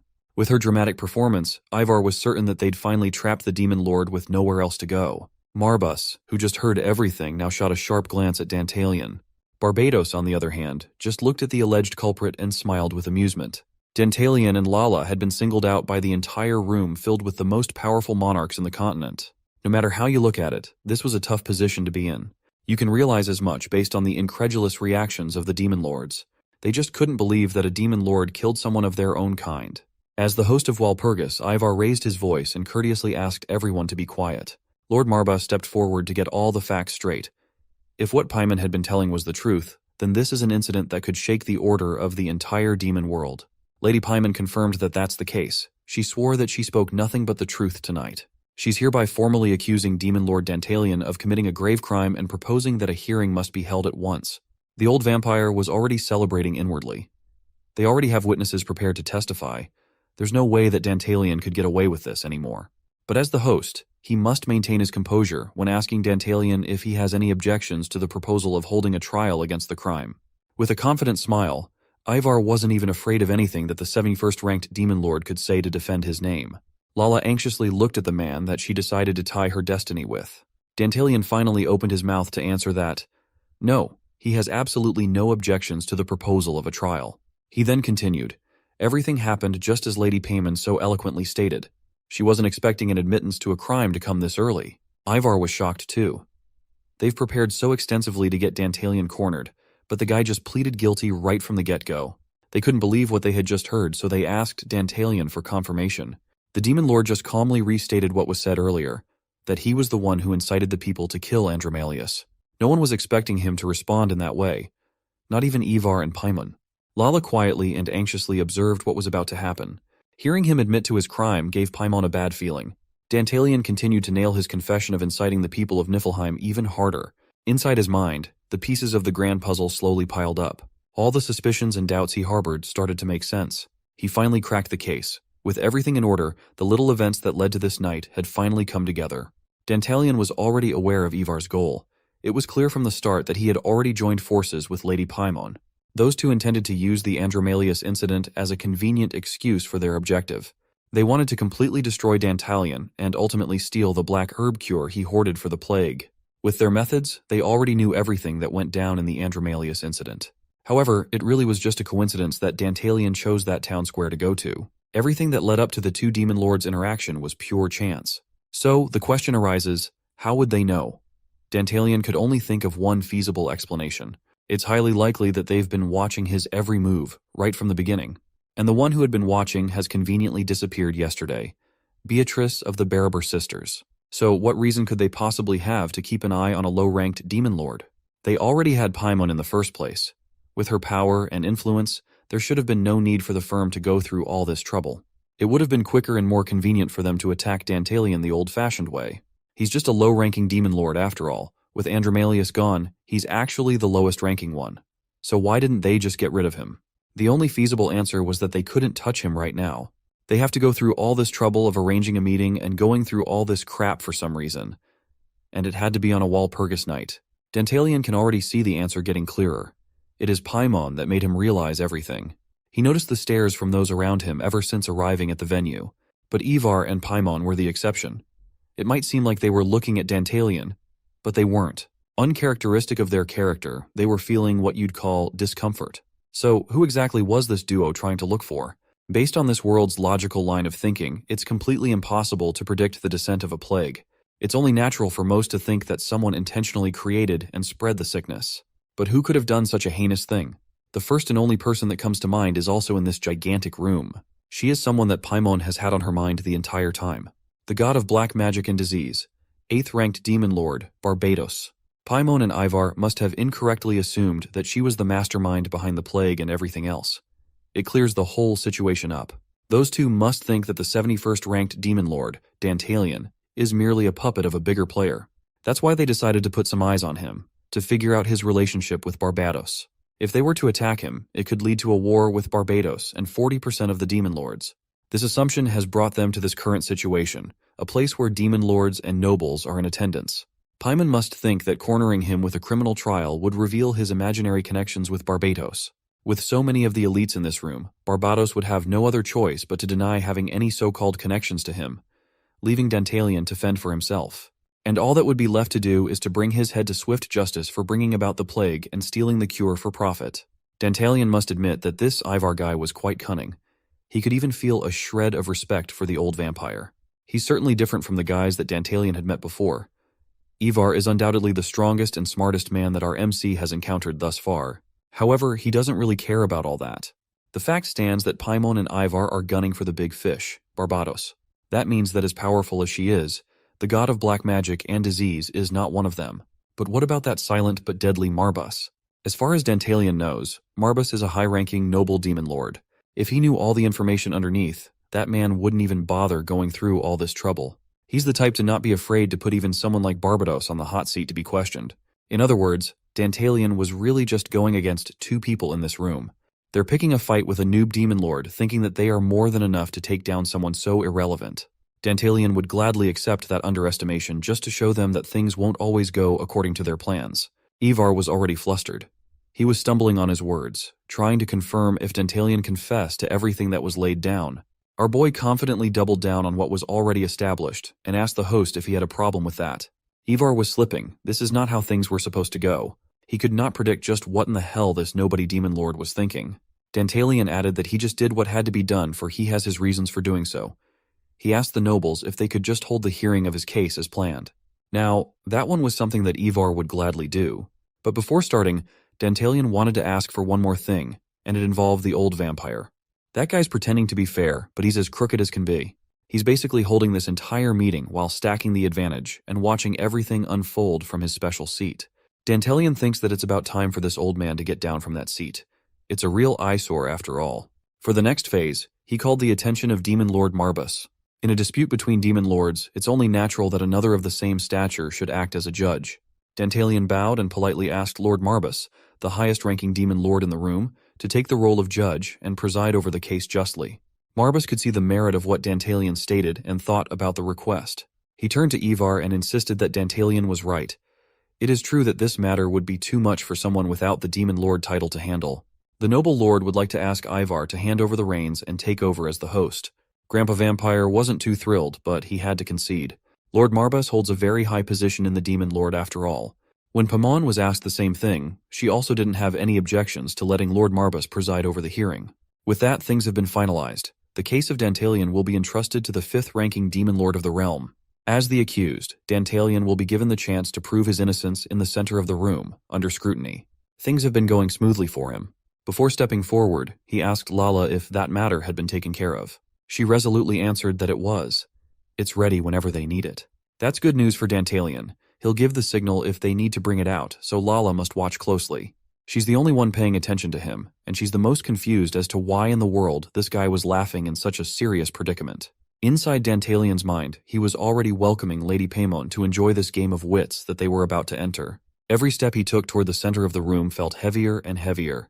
When the two came face to face, Lady Paimon expressed her sincere gratitude for granting her a proper hearing for his case. Dantalian confidently answered that it wasn't a big deal. He too wanted to have a long chat with the lady. After all, the way he sees it, this is just like a medieval duel, and he's taunting Paimon to lunge forward. This way they can risk their lives trying to ruin one another.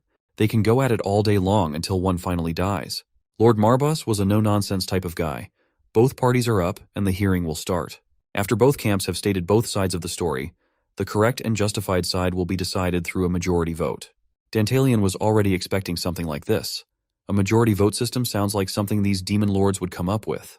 Looking around, Dantalian already knew that he was operating on extremely thin ice with all these demon lords and nobles waiting to pin him down for his crimes. According to Lala's research, about 40% of people here are allied with Paimon. If we're being honest here, Dantalian is incredibly weak. In terms of raw strength, he's nowhere near Lady Paimon's level.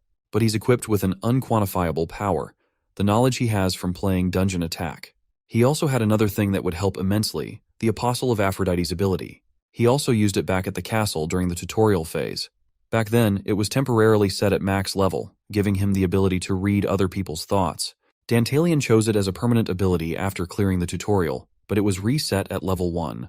Right now, all he could see was their likability towards him. But for something like this trial, that's more than enough already. First things first, Demon Lord Marbus shall present the right to question Dantalian to Paimon, the accuser. She really liked the sound of that.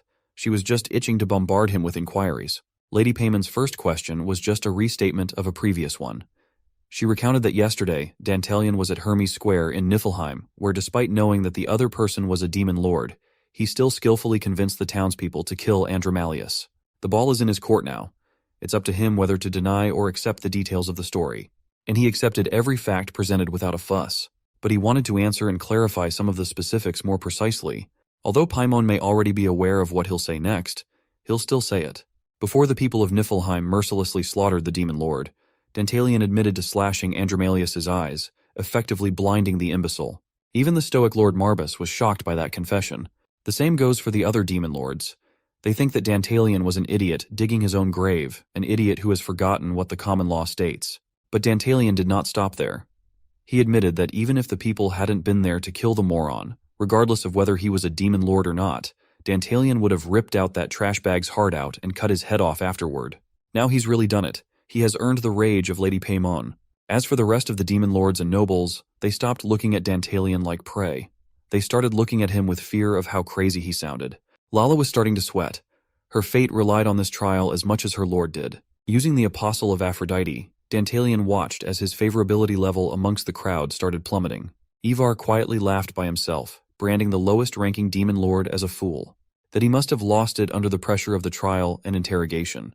The biggest dip in favorability came from Paimon herself, a whole 10-point decrease.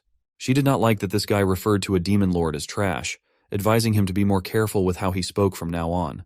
Dantalian apologized, but he cannot do that. He simply cannot censor himself. He'll call that dead man trash because that's the truth. He will do it over and over again, and he doesn't care about the consequences. Trash like Andromalius deserves to die an obscene death and be disposed of. These poor people from high society weren't built for this type of filthy trash talk. They think that Dantalian has completely lost it and gone insane. His favorability level continued to free fall for almost everyone listening in the room. Even Paimon had to step in and tell him that he was going a tad too far with his words. Andromalius might be dead, but he was still one of them. A demon lord. See, that's the problem. Dantalian just doesn't agree with that title. He thinks that Lady Paymon's opinions are wrong. That trash they call Andromalius is not one of them. He doesn't deserve to stand on the same pedestal as they are. For that guy was a disgrace. You can kill him, but he can't be dead enough. So if Dantalian has one wish, then he hopes that the demons of hell continue violating that bastard's soul for all of eternity. And that's not all. To be completely candid, our boy is starting to get sick of Lady Paimon protecting that trash. The target has shifted from the dead to the living. It's time for Paimon herself to get a taste of the Dantalian special. She doesn't know it yet, but she could feel an ominous feeling coming. Her favorability towards Dantalian has crashed with a decrease of 40 points. She refused to be spoken to in this disrespectful manner. She demanded that he change his tone at once. The air was thick with tension. Everyone felt it. The audience was literally on their toes, not knowing what would happen next. Countless dings of favorability level falling to the negatives rung in Dantalian's ears. Surrounded by hate, disgust, and every other negative emotion they have, he remained stalwart, not letting his gaze wander away from Lady Paimon. But even the judge of this trial, Demon Lord Marbus, was starting to dislike him. Marbus had to step in and remind Dantalian that where they were standing was a noble place, that Paimon was right, and that they must act and speak accordingly. In other words, this boy had better watch his mouth. Marbus just wanted to make that clear. Dantalian took all their comments in stride with a smile. Assessing that he has pushed enough buttons for now, he apologized for failing to control his emotions and speaking out of turn. Inside, our boy was just laughing at everyone's reactions. This is fine for now. This wasn't really his goal. All the hate was just a little bonus for his personal entertainment. He snuck a glance at the lady standing before him. Seeing as how the veins were starting to protrude in her face in anger, it looks like he gave Paimon a pretty good hit right from the start. That's right. From the beginning, this was his true goal all along. As his favorability level decreases with Paimon, the opposite thing is happening for Demon Lord Barbados. Her favorability towards Dantalian has already skyrocketed to 50 points. She just loved seeing her rival getting expertly schooled in front of everyone. From the very beginning, Dantalian had already singled out Demon Lord Barbados as the target for his scheme. The winner of this trial will be decided by a majority vote, with 40% of the people here on Paimon's side, 20% on Marbas's side, and the remaining 40% on Barbatos's side. In other words, getting Barbados on his side is of the utmost importance. That's what led him to answer all of Paimon's questions in the manner that he did, dragging the lady down along with the trash known as Andromalius. This way, Dantalian successfully got on her nerves in just a few seconds. He had to hold in the laughter inside as he wondered just what Barbados was feeling right now. Based on their interactions, she would probably want to deal a blow to Paimon in any way possible. They've always been gunning for each other's throats for some reason, but they can't get in a scuffle in public. Using that information, Dantalian decided to be the one to crush Lady Paimon instead. Now all that's left to do is to continue the show now that the foundation has been laid down. In the next few minutes, Dantalian will give these snotty demon lords and nobles the show of a lifetime. First, he offered his sincerest and deepest apologies for offending Lady Paimon just now. No matter how mad she was, she still needed to act magnanimously in front of the crowd, especially now that her fellow demon lord was respectfully bowing in repentance as he asked for forgiveness for being rude. Dantalian even extended the apology to everyone else present. They were just clueless as to what this guy was trying to do. One second he was disparaging other people, the next he was apologizing like a saint. Dantalian insisted that he meant no disrespect with what was said in the slightest. He continued to elevate the performance, acting distraught at his own actions, blaming himself for being an immature man who can't control his emotions, pointing out that he's merely the 71st ranked demon lord, a man with no achievements, titles, nothing in his name, just a nobody. Lord Marbus was quite moved. Dantalian continued that he might be all of what he described, but even he would never raise his hand against a weak elderly man. He would never be able to find it within himself to kill a child for the simple mistake of not greeting him properly. Everyone was on their toes, equally confused and intrigued by Dantalian's act. Marbus wanted to clear things up and asked him what he was getting at. That question was perfectly timed. Every line is meticulously formulated to give him the chance to put on a show. He asked them if they were not aware of the number of people Andromalius had killed in Niflheim alone. The number has already reached a whopping 54 people. Some might have known, but most demon lords don't really give a damn about the people or their lower-ranking peers. To get his point across even better, Dantalian listed that among those who have been killed, 12 were children. In one instance, Andromalius got a child no older than 10 drunk and hit him over and over again with a whip until the boy lost his life in agony. A mother was drowning in grief and tears, saying that her daughter had been taken advantage of and that her body was found in the sewers afterward, lifeless. If they include the injured, the number of that imbecile's victims could reach upwards of 327, and those are just the cases that they're aware of as of now. A deafening silence filled the room. Hearing those staggering figures and anecdotes really took effect. Even Lady Payman couldn't formulate a reasonable rebuttal without sounding like a horrible person. Lord Marbus wanted to get confirmation of whether what he listed down was true or not. Dantalian confidently answered that it was true. All the incidents have been properly investigated by his vassal. Just to err on the side of caution, he had Lala look into these cases the morning before. It's horrible to say, but Dantalian was glad that he somehow killed a real piece of demon filth. But just to put on a good show tonight, he did exaggerate certain parts, just a little bit. There's no need to worry about being fact-checked, as dead men tell no tales. This led him to tell the story of how he heard an old man screaming in pain at Hermes Square yesterday. How he turned and met the horrible gaze of an even more horrible man. That's when Andromalius started a fight with him, arrogantly hurling curses just to stare at the commotion. The son of a gun then approached him and eventually found out that he was also a demon lord. Despite knowing that, Andromalius still attacked, but the filth didn't strike him. That trash did something worse. He struck the person that Dantalian loves. He stomped on Lala's stomach, and when she got up, he punched her in the face repeatedly and mercilessly. Dantalian made sure to emphasize the words over and over again to paint the picture of cruelty in his audience's minds. Even Lord Marbus looked moved. After retelling a heart-wrenching story of passion and justice, Dantalian passed the proverbial ball towards Lady Payman's court. She wasn't ready yet. What can you say to follow up on such a powerful story? Dantalian asked her what she thinks he should have done in that messed-up situation. Seeing a loved one being subjected to such unreasonable violence by a maniac will surely make any sane man go crazy. He asked her if it would have been better if he simply stood by and watched as the love of his life suffered abuse. Lady Payman was drawing blanks. She had nothing to fire back. Dantalian's signature smile might not be visible on the outside, but he's grinning from ear to ear on the inside. He knew that, unlike the other demon lords, Lady Payman was especially friendly to humans in the game. Unlike Ivar, she likely acted out of pure concern for those suffering and dying from the spreading plague. She firmly believes that the ones responsible for the increasing deaths are Dantalian and Barbados. That's what she couldn't forgive. Even Dantalian must admit that her sense of justice is truly commendable. However, in certain situations, that sense of justice can be turned into a glaring weakness, just like now. In this case, it can be wielded as a double-edged sword for those who can see clearly. The gears of the guillotine were already turning inside Dantalian's crafty little brain. In the middle of it was Lady Payman, because from here on out, this trial will be turned into a public execution. After laying down all the facts, Dantalian raised his voice to say what he said once again. That man, Andromalius, is a scumbag who has no right to be called a demon lord. If things had been able to continue as they were, the number of his victims would have continued to increase. Instead of putting him on trial for something he did out of passion and justice, he urged the audience to focus on what really matters. The innocent people were killed by an insane fiend for absolutely no reason while coasting with the Demon Lord title. That was precisely why he asked the people of Niflheim whether that bastard deserved to live or not, and the people spoke with their blades. With that being said, Dantalian slowly closed the distance between him and Lady Payman. He had another searing question to ask.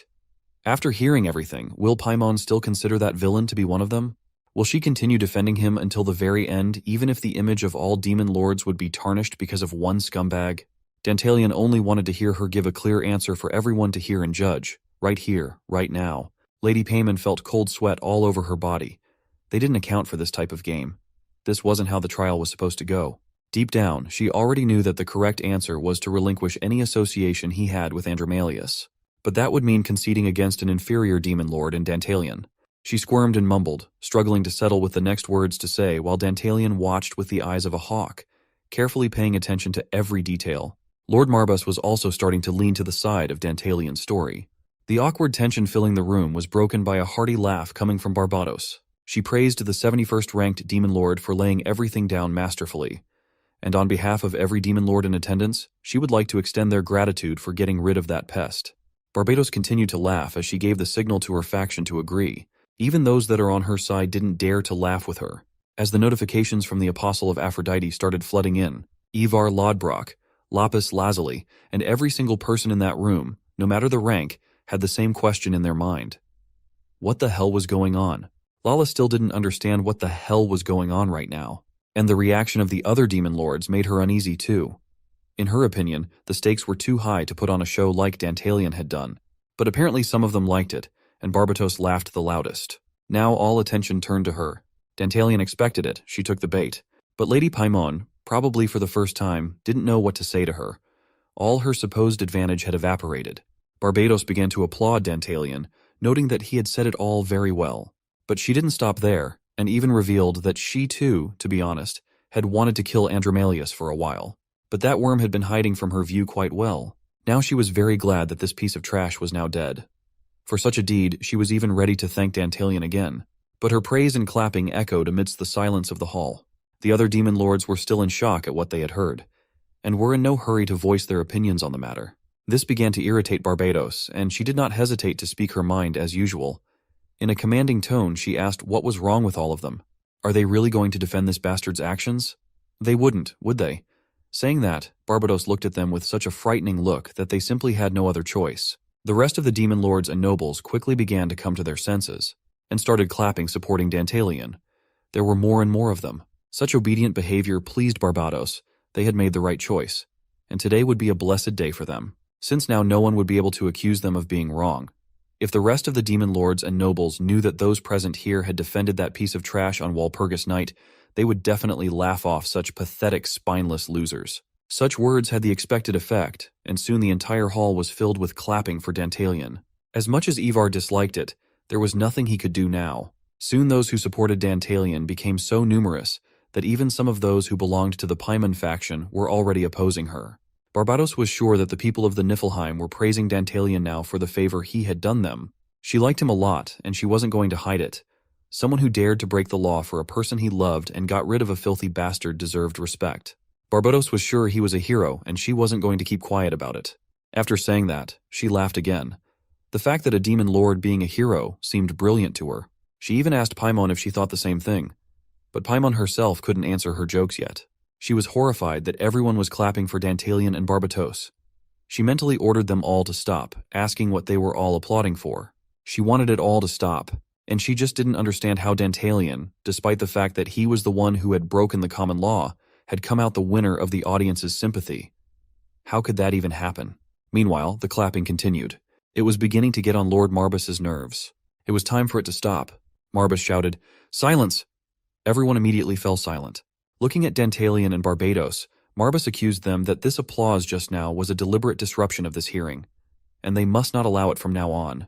Everyone quickly fell silent and did not dare to make any more sounds. Barbatos only grudgingly agreed and replied that she understood. However, she wanted everyone to know that she was genuinely impressed. Among all the low-ranking demon lords, there was usually nothing but trash, and it had been a long time since she had met anyone useful among them. At the end she added that she had no intention of disrupting the hearing. Well, Lord Marbus listened to all this with a stony face. He went straight back to the matter and the subject of the hearing. Now that both sides had stated their positions, the hearing could be concluded and the vote could be taken. But suddenly Paimon asked to wait. Lord Marbus was a little surprised and asked if there was something she wished to discuss. Oh yes, she was still not done questioning Dantalian. She was not going to give up so easily and was ready to put all her cards on the table. Marbus was in no hurry to give her the floor. He reminded her that they had known each other for over 500 years. He knows her as well as she knows him. And yet, he can't understand why, after all she has heard, she is still defending Andromalius. After all, Paimon was usually the one who despised such people. She didn't know what to say. She could hardly believe that this was her defeat. But there was still one chance. Paimon just couldn't afford to lose and amuse Barbatos, who was already laughing with her. Paimon just didn't understand what there was to laugh at. She believed that she was standing up for truth and goodness here, and that Dantalian was a real scoundrel, and Barbatos with him. They're the real villains here, and she was willing to do anything to prove it. Paimon was even willing to bow to Lord Marbus, to ask him to give her one last chance. Well, such a desperate request he could not refuse. Marbus would let her do as she wished. Although there was nothing surprising to Dantalian in her actions, he knew it would happen. It was time for him to act as well. He gave the agreed-upon sign to Lala. As soon as she saw him, she ran out of the hall. No one even noticed her. Now he'll have to face Paimon's fury and her accusations. She doesn't even know what he has in store for her. And so, confident in herself and her rightness, she announced to all the guests of the Walpurgis night that she had not told them everything yet. They were all surprised that she had not finished. Paimon went on, confident that everyone surely knew about the plague that was spreading on the continent. This plague suddenly appeared one day and quickly began to spread throughout the continent. The death toll is large and continues to grow. But this plague was actually spread intentionally. Paimon was sure of it. The others couldn't believe it. Paimon claimed she knew who was behind the spread of the plague. Finally, everyone prepared to hear the name of the real culprit. Paimon paused dramatically, and then pointed directly at Dantalian, saying that it was him. He's the real villain.